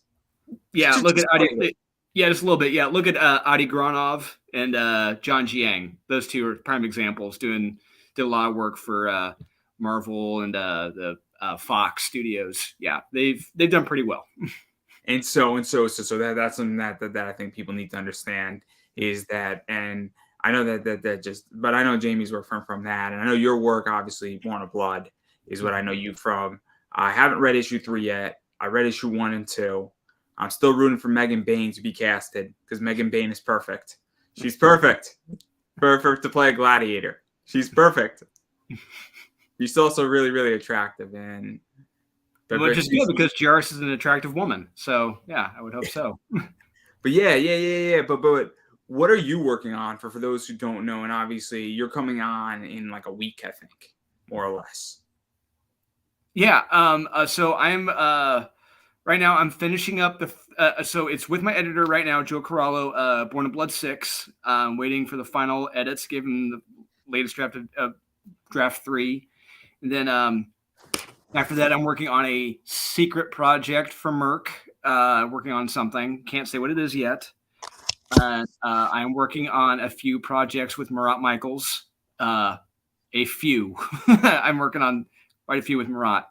And yeah, I guess he was very impressed with my work I had done beforehand. And he liked what I did with Battle Fury versus Red Sonja. So yeah, I'm doing a few things with him. And I'm doing a side project with Sean and his other publishing company. It's the issue 2 of a book. I can't say what it is yet, and I've got a lot of projects coming down the pike next year. And yeah, I can't wait for everyone to read them. Yeah, see, I'm not ready to enter the comic realm yet. I don't know if I ever want to. I come at this all from a different angle, where my eBay business is doing what it needs to do, and I would much prefer to keep it running that way. And I guess, you know what is, I don't have a writer's itch at the moment. I don't really have a good concept, and my economics are really good right now. And what I'm doing on my eBay store on 40% in a very, low margin, and the amount of distributions that I could take out of my eBay business. So it's like, I don't want to break the system.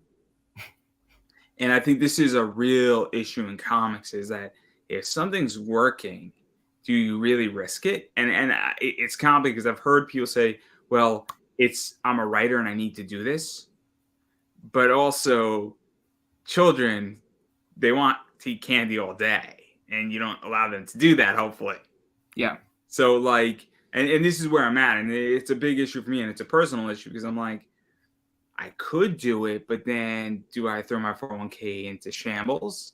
Do I do this? And then it's like, or do I have to go and think about this 3 years out and then build up enough capital that I can then do that, and then hopefully, it becomes a self-perpetuating or perpetuating machine in a lot of ways. But like, it's a real struggle for me because if I do nothing, I just follow a basic plan, I'm going to be fine in life. I just don't have glory. And that's where it gets complicated. And I think it's tricky because it's not easy.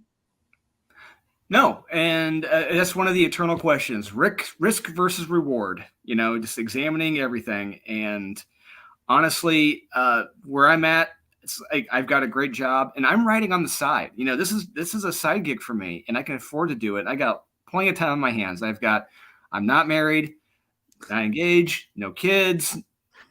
So I got nothing but time on my hands to be able to write. So, which is nice, and I can afford that. But it's like if it ever came to me in the future where I would have the option to go, if probably won't ever happen. I don't want it to. If I got the option to go to the big two like Marvel or DC as compared to with Merck or Marat, I would say no, because I just know I would have less creative freedom and less freedom to be able to tell the stories I want to tell.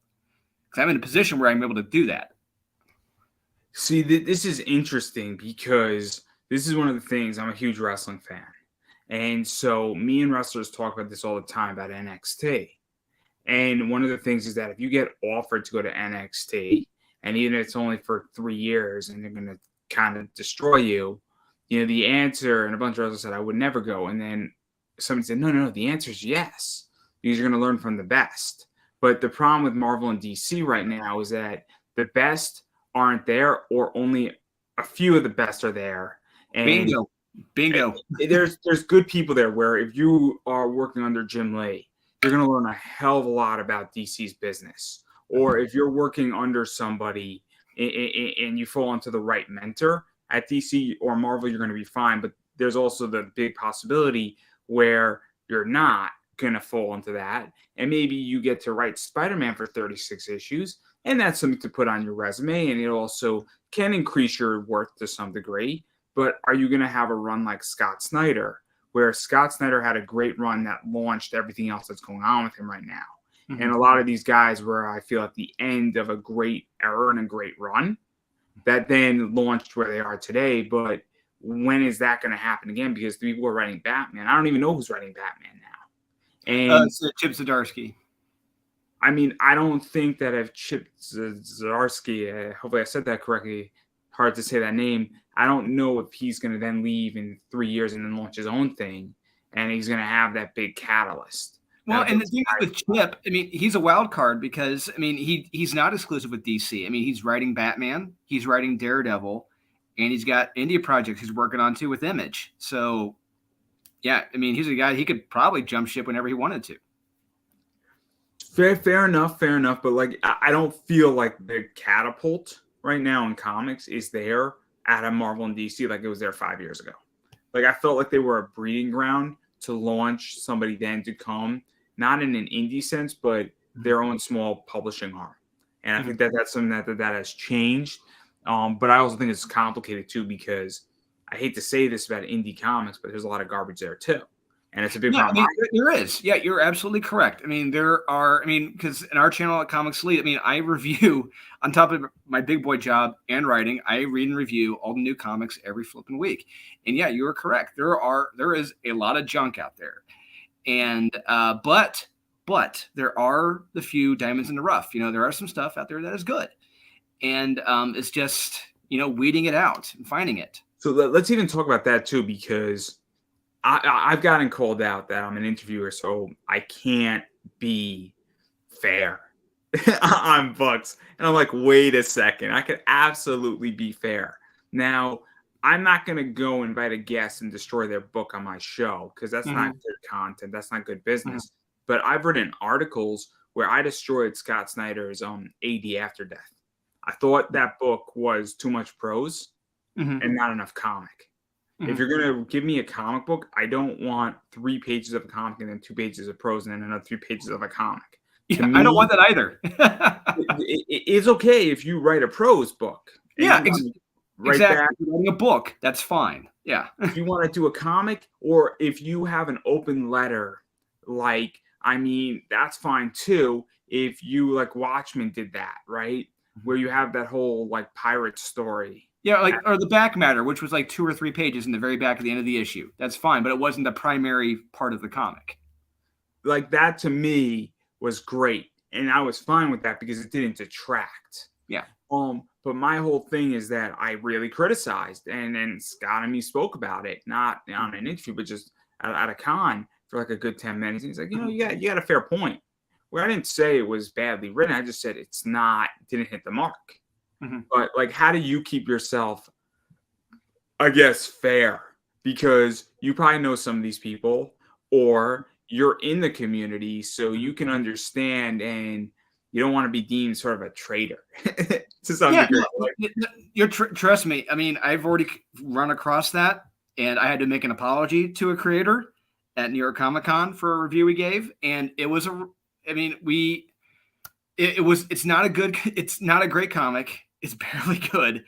And we made a comment about it that we had an outside influencer, and that put a little earwig into our ear, and we said what they had said. And it was a little rough. It was rough, but I apologized to the creator for how rough it was. But it was one of those conversations that just kept going round and round. Like, okay, he's not understanding what I'm saying with my apology, but I understand what he's saying. It's just like, okay, All right, I'll talk to you later. So my apologies. But anyway, if I have a close relationship with someone, like say an Ali Garza or a Marat or a Joe Corallo or Aaron Sparrow, like I will not review their book. I won't, because I have a personal relationship with them, and I'm a creator now too. So it's one of those taboo things. It's a very taboo thing where you're a creator as well. It's like, do you do this? Do you keep doing it? But it's like, if I have a close relationship with another creator, I just won't review it. But yeah, so that's where I'm at with that. So because this is one of the things, is that I try to be constructive, and I don't want to be deconstructive. But look, I back somebody's book. He's a friend, and I'll be very honest. The problem with the book is that the concept wasn't necessarily bad. The concept was a little offbeat, and one of the issues was that the first issue, we got the fact that the character is a bitch and she's a horrible human being. I do not need 32 pages to get that point across. That's a trope now. That is a boring trope anymore in comics. And I mean, she was fun. She was a fun bitch in a lot of ways, and she was entertaining to some degree, and she was attractive as a character. But like, I'm like, great. I understand that she's gonna have a redemption arc. I get it, and that you want to set her up. But there's ways to do that where you could have given me one thing that she goes into the mystical land and she has a flashback for 2 panels or 2 pages, and we get her whole backstory through the first 3 issues in that, but we get into the meat of it. It didn't start getting good until the end of issue 2, but I was so burned out 64 pages in, and I didn't review the book, but I'm like, how do I tell my friend, dude, you should have went down from 6 issues to 4. You should have just sped up the entire thing, and you should have had 4 fantastic issues. Because if you had 4 good issues, it would have been much easier, because it would have not have been as slow. You could bring it up as a question to them, like, be like, was this your intention the whole time? Did you have another approach you wanted to make, but change that approach? There are certain ways to go about it, but like, and that's another great point. I've noticed with a lot of comics, they have a lot of great concepts, great ideas, but the execution of those concepts end up falling flat, because I'm not going to blame the writer. I'll blame the editor of that book, because they didn't do a good job of conveying that message that the writer wanted to tell. Yeah, so I mean, that's one of the things is You could ask him, did you have an editor on that? You can ask him, did you have an editor on this? What did the editor think? Did they even say anything? Yeah. And also, I mean, let's be realistic. If you're doing a book and you're raising $4,000, you might not be able to afford an editor. But at least you can have a proofreader, and just bring up points. If they're a good proofreader, like, they'll ask questions like, is this what you're trying to convey? Is this the point? Is there anything I'm missing? But there are questions that need to be asked, beforehand. But yeah, no, I think it's interesting, and I just think what I really think happened with this guy is I think he signed a publishing deal, and I think the publisher wanted 6 issues, and he might have only had room for 3. And he said, I got to figure out a way how to stretch this out, because if I'm guaranteed 6 issues, they want this because they want it to see where it goes. They want to see how it's going to be received. People seem to be interested in this concept, and maybe a publisher sees something in it and says, well, we could pitch this to Hollywood, we could pitch it to Netflix, and so they need something, even if it's okay, because that's one of the things that I'm starting to see as well right now, is a lot of comics are being written for the idea to pitch, because let's be realistic. If you want to it's cheaper to write a comic book as a pitch and as a proof of concept than to go build a pilot for a show.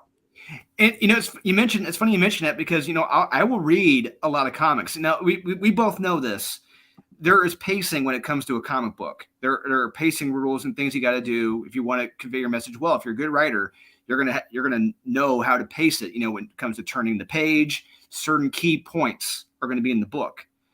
There are comics I will read where clearly this comic was not originally a comic. Like, this was a TV script, this was a movie script, because there is no pacing. There is no comic book pacing at all. And it's a shit ton of prose. And it's like, okay, problems 1 through 10 right here. This was, not written as a comic. Yeah. I think also people are just testing markets.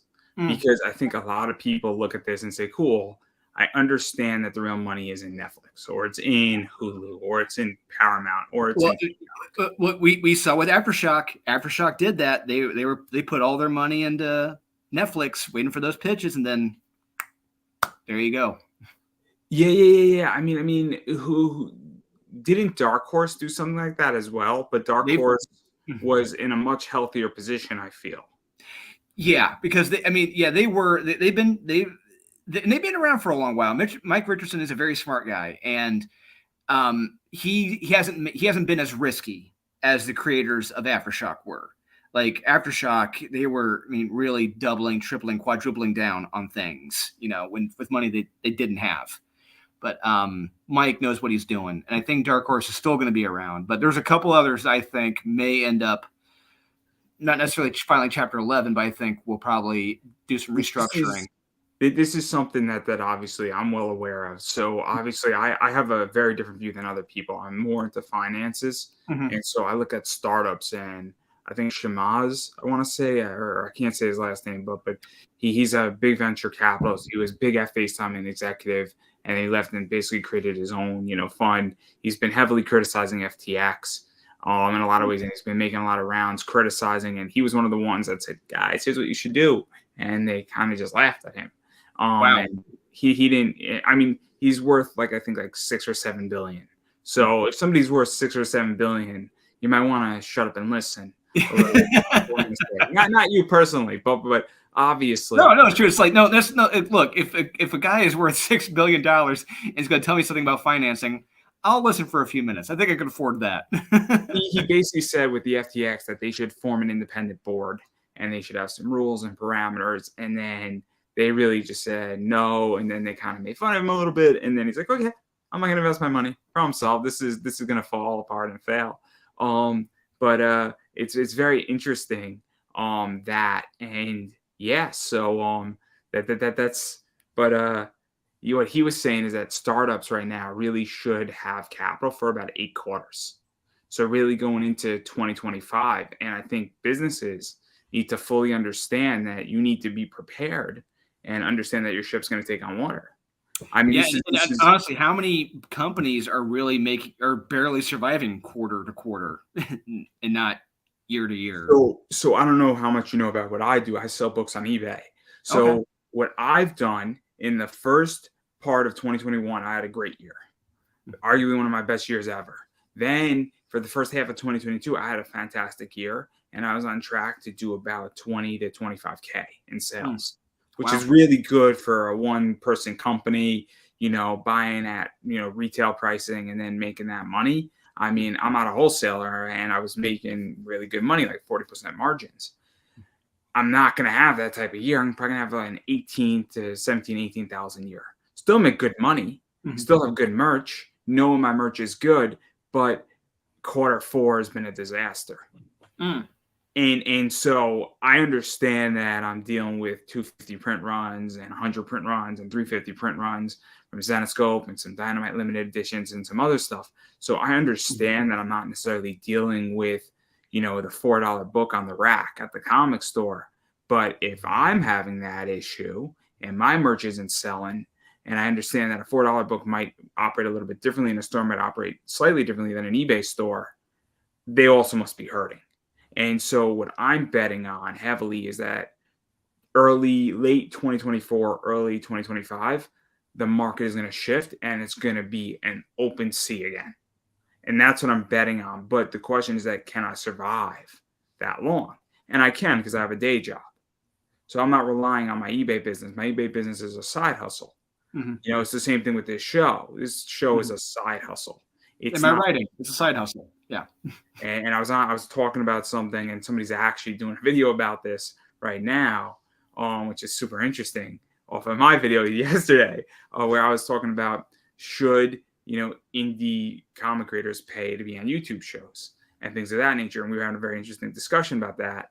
And you don't have to answer that, but the point is that, again, it goes back to, I think, the whole thing where I think a lot of creators have to be ready to figure out how to survive in the next 8 quarters, in the next 2 years, because I think things are about to get rough. And I don't even know what the hell happened with Aftershock.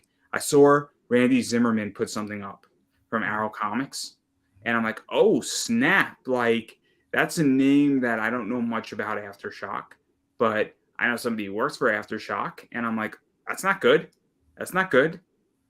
It's not good when a company, what do they have, like $13 to $15 million in debt? Yeah, so when they filed their Chapter 11 bankruptcy, they said they had it was that 10 to 50 range, in assets and liabilities, and it's like clearly okay, you're probably closer to 10 in assets and 50 in liabilities, 40 to 50 in liabilities. Yeah, so That's crazy. Yeah, that's it. I mean, I don't even know how old Aftershock is. So it's about 2017, 2016.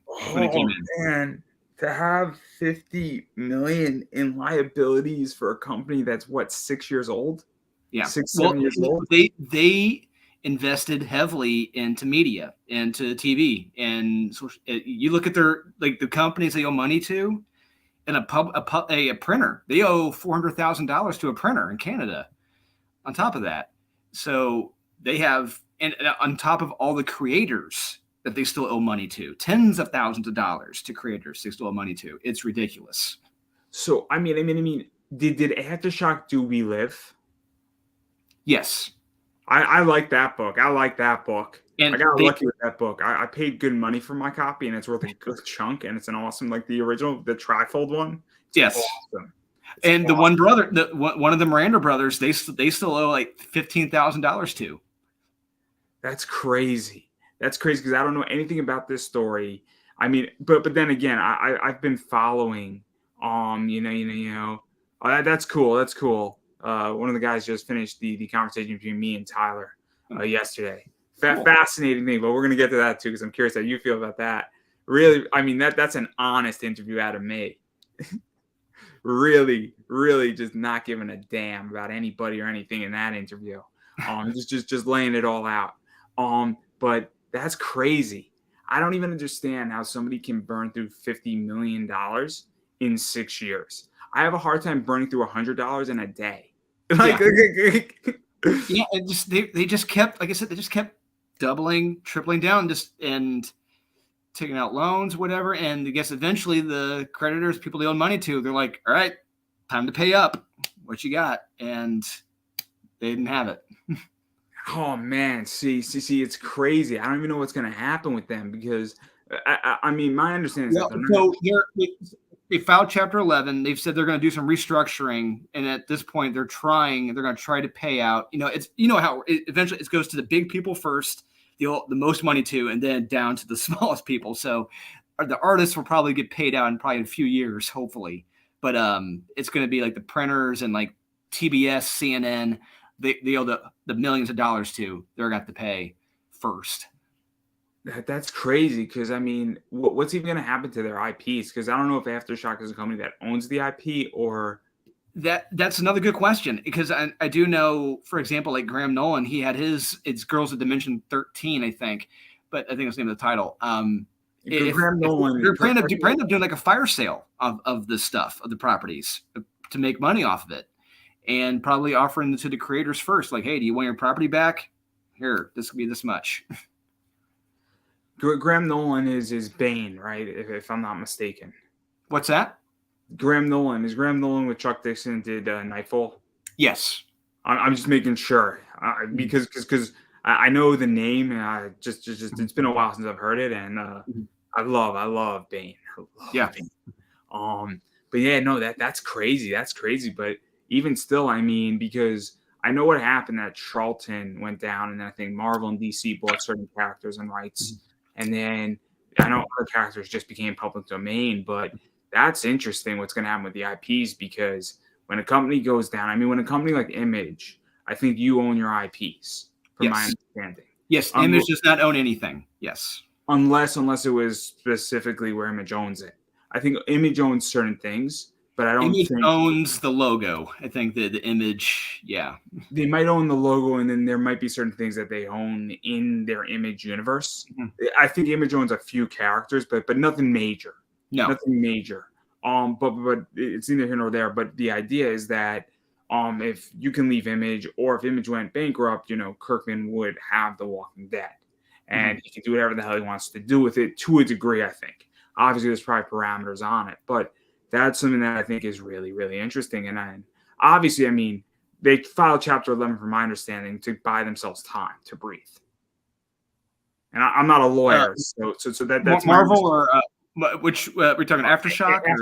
Aftershock. Yeah, well, they filed it out because, I mean, they've yet to, one, to buy time, two, to pay out all the millions of dollars that they still owe. they need breathing room, essentially, to function, because when you file a bankruptcy, it stops the clock on interest and other things to a degree, and it also says, hey, we're restructuring and figuring things out, so don't try to lock up our doors while we handle this. And then you have some of the plans. It's a disaster. I'm going through not personally, but Celsius with crypto, and that bankruptcy is fascinating to watch in court. It's one of the most interesting things I've ever seen, and then this FTX stuff is going to be beyond interesting, but I digress. But anyway, so somebody I know, Larry Higgins, and Niobe Comics, is actually doing a video right now talking about the same topic that I spoke about yesterday with Tyler Carpenter, where we were speaking about, should indie comic creators pay to be on YouTube shows? And the question wound up going into a further area, and I'm curious your opinion on this, where it went into relationships, it went into sort of what is given between creator and platforms, and even, what is the exchange. And so I'm very curious how you feel about all that, because it is a hot topic. It's a topic that I want to have more discussions about, because I think every viewpoint is valid in it. And I think that it's complicated. And my perspective is that I'm trying to find guests who want to be on my show, first and foremost. And I want to find guests who view my show not as a chore, but they're saying, hey, I want to bring something that didn't already exist on your show. And what I find is that, and I've been doing this for 3 years now, the live stuff, and in season 2, a lot of people came on my show and then they didn't really give a damn about it afterwards, and then people only hit me up when they need me. And I'm like, wait a second, this is where I'm at, where you could ask me how my day is on a Tuesday once a month, or you could like my video every so often. So I'm very curious how you feel, because I understand both sides of it, but I'm also saying, like, you got to have a relationship, and you can't just be like, yo, got a spot on the show for me? Like, it's kind of weird. So, it's a very, very complicated issue. But I think that the interview that me and Tyler were talking about was actually received well, whether people agree with me and Tyler versus saying they have a different opinion, but I think they were listening. And I think that's the key there, is that I think a lot of people are like, you bring up some fair points. And I really think you can play the fifth and we can move on. No. It's really a good question. I really think, there's multiple factors that come into this. One is the relationship you have with said YouTuber. Two, how big that YouTube channel is. And I'm fortunate enough to be in a position where I am on a friendly basis with several YouTubers who have, tens of thousands. One's approaching, almost 100,000. They don't really ask anything monetarily of me. They may ask for, like, hey, can you send me some books? Sure, absolutely. But if a YouTuber asked me, like, okay, it'd be like $200 to come on to promote your stuff, I'm like, okay, sure, I have no problem with that. I can afford that. See, I'll even crazier. So what I ask is, I say, hey, if you appreciate what I do, you could buy me a coffee. A coffee is $5. Like, that's what's crazy to me in my world, is like, I'm like, hey, can you send me a digital copy of your book? And people are like, I won't even do that. And like, that's where it gets even crazier for me, is that I'm like, can you follow me on social media? Can you actually put it up on your wall? And so even going downward, I don't have 1 million followers, but I'm like, there is the basics. And this is why I'm like, I don't want to say I'm getting pissed, but I'm getting annoyed, because I'm like, wait a second. If you can't even follow me on social media, what makes you think you're going to get on my show? Like follow me on Twitter. Legitly, it's free. It makes me feel good. And that it sounds petty, but I think it's a real issue, where I think it's the idea of saying, hey, can you send me a copy of the digital book? Can you actually like a post of mine? Can you share out a post that I've done?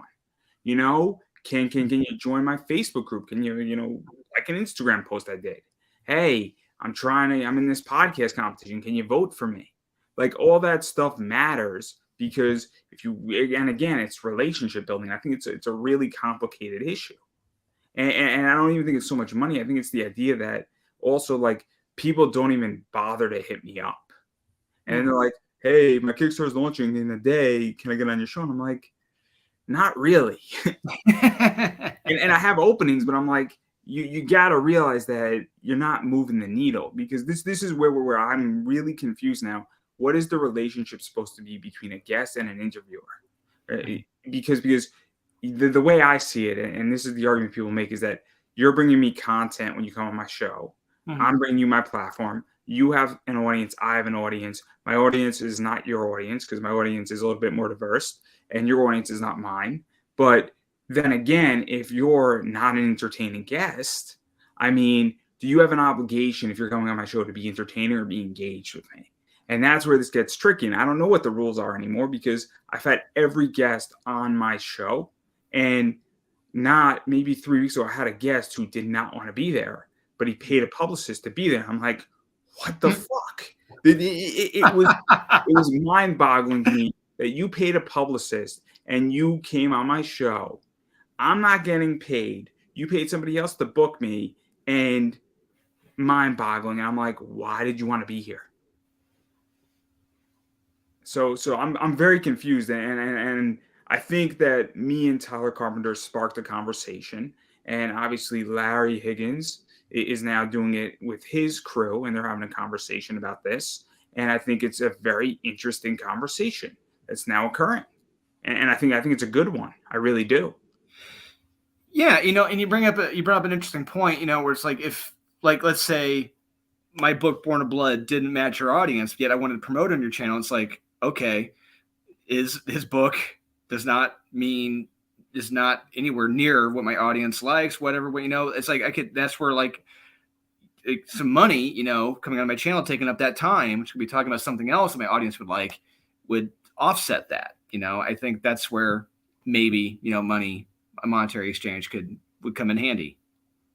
I mean, look, I also think that also what it is, that every creator is different, right?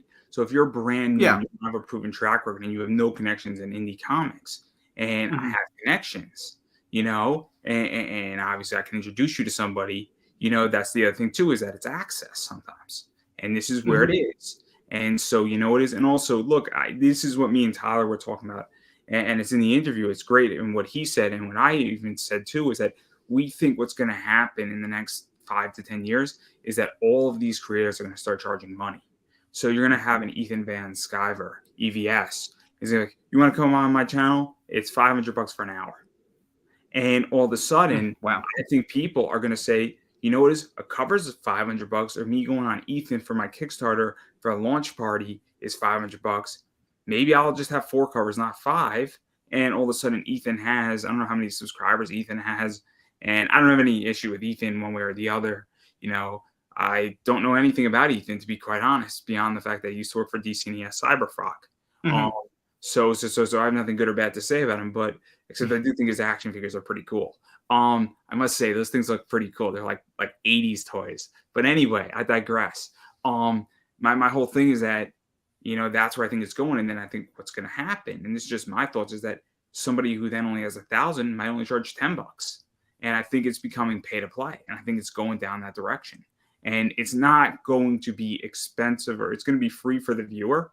It's not going to be free for the person who wants to promote it, who doesn't have those connections. And I think that's where we're going. And I think it's going to be a very interesting world. I really believe that. And I think it's coming.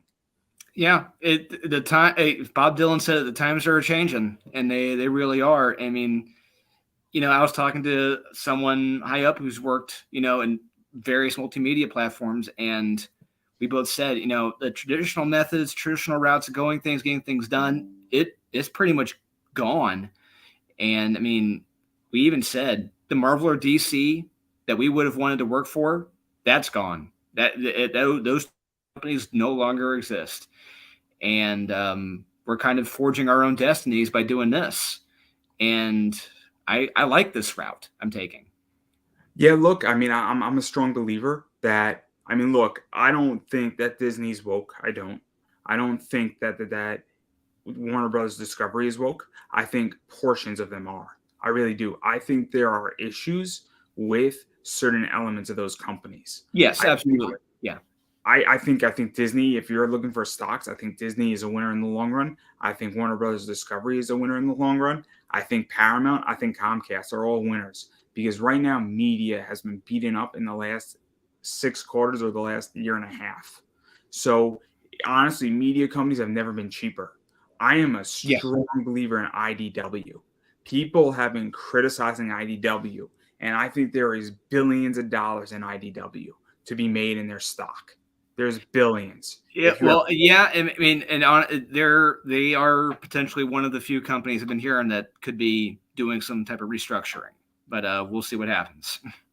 I think I happen to know enough about IDW that they have gone through enough things and they have a very interesting IP in Kanto. Kanto is really what is their secret sauce. And I hate to say it that way. Well, and they thought Lock and Key. I mean, I remember a year or so ago, they thought Lock and Key was going to be their big, big book, the big thing. And yeah, it did all right, but it didn't really blow the doors down. But yeah, like you said, Kanto is one of those where it's like it's a great all ages story, but we'll see what happens. I think David Boer and Drew Zucker are making real money on it. And that's the thing. I mean, they have a trading card set and there's just so much money in it. And there's a movie coming with it. And that movie is going to do well. And I'm betting heavy on it in my own, book stuff. And I have enough Kanto books that the movie hits. And if it's a hit, I'm going to be walking away with a nice chunk of change. But again, I think that just on a stock play, they're like $1.10, I think. And that's what I know is that I think that comes in to be worth $3 to $4. Give or take 12 months from now. I mean, it right now has a rating of, I think, of 126% upside, which is crazy. So even if the stock doubles, and then that's common knowledge. So this is not financial advice. So don't listen to me. But but getting back to the entire thing with creators, I mean, I think it's a very complicated issue because, it's kind of like, I don't know what the relationship anymore is between people. And I don't know what the relationship between me and my guest is and what both of us are supposed to bring to the table because things have changed so much in the last 12 months that I don't know what the relationship is. And it's very complicated. And I don't know. And that's where I'm so confused. But again, it was such an interesting conversation because I think a lot of people were hearing me out saying, oh, this is really interesting that there's a lot of stuff where value is a big word, relationships are a big word. And also it's kind of like somebody random comes in and says, can I come on your show? It's like, well, it's a little bit complicated with random people because that's the other thing too, is that there's a lot of bad actors in comics. Yeah, I've come across that. Yeah. and so even to pivot out of this, because I know it's controversial and I don't want to get you or me canceled. I'm actually probably already canceled. I mean, I legitimately have triggered a conversation that then Larry with Naomi is also going to trigger that conversation. And probably for the next month, you're going to have a bunch of people talking about this. And it's because me and Tyler started this. It's going to be so interesting. It's going to be so interesting because I think it's a good conversation. But I am curious about another thing with you. How do we deal with bad actors in comics? Because I'm owed a bunch of Kickstarters. I'm owed a bunch of them. And I'm pissed. I'm pissed. And I don't really want to back on Indiegogo. I don't want to back all that many Kickstarters anymore because I'm not getting my books. I'd rather have a shitty Marvel or DC book, but get my book every month than not know if I'm going to get my book. It sounds crazy when I say that, but it is that bad where I've been burned on about 10 projects, and I probably will only see 2 of them out of the 10. I'm in the same boat too. I've backed. I think I told my publisher I've backed over 100+ Kickstarter and Indiegogo projects in the last 3 years, and there's still several I'm still waiting on. But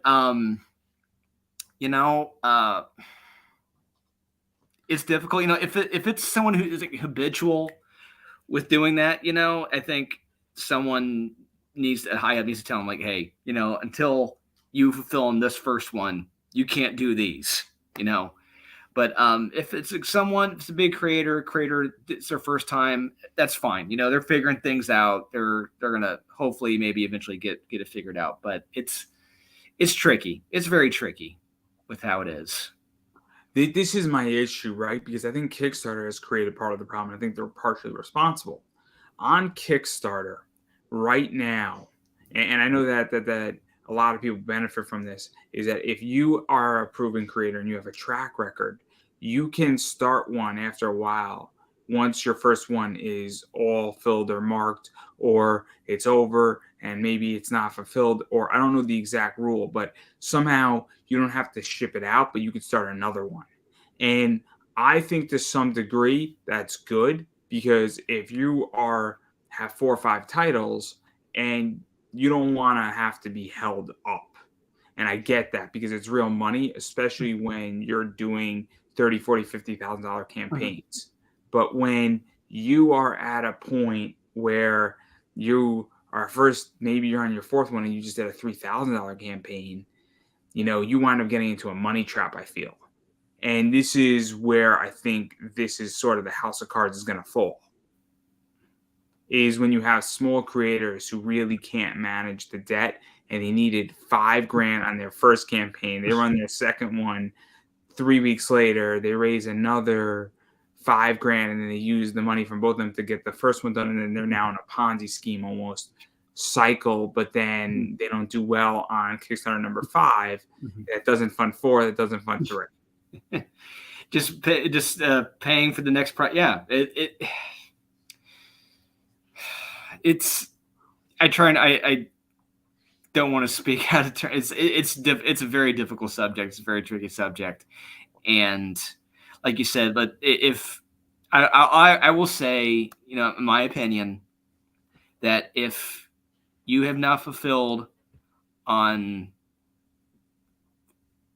let's say, if you've done projects in the past and you haven't fulfilled on 1 or 2 of them, I think you should, Kickstarter, Indiegogo should be pushed back. Be like, hey, we probably won't let this go through if you haven't fulfilled this one yet. Look, I'm a small, very libertarian, very let the free market decide in philosophy, in business, and a lot of things. So I believe that the free market should decide in a lot of ways what I'm worth. If I'm worth whatever I'm asking, whatever my ad rate is, whatever, I feel comfortable on selling a book for, I believe in all of that.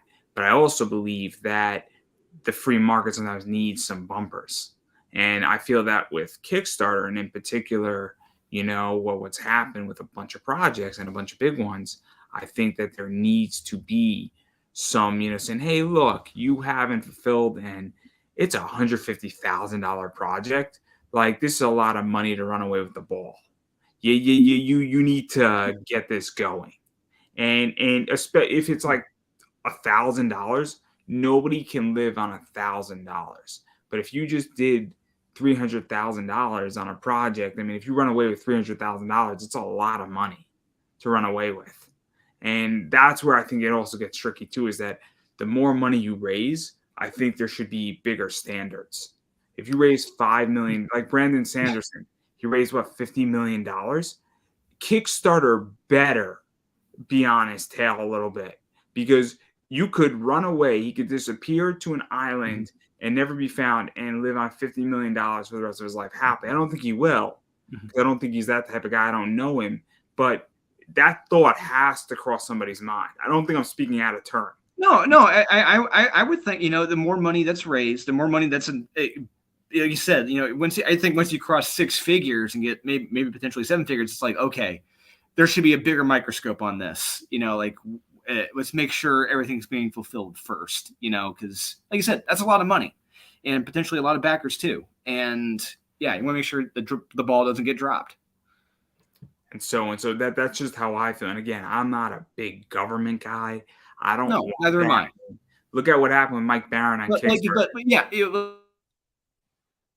Oh no, they froze us. to fulfill a project, and if you're a first timer and that money's made, it's like, okay, there need to be several sets of eyes on this. Like, okay, let's make sure the ball doesn't get dropped here.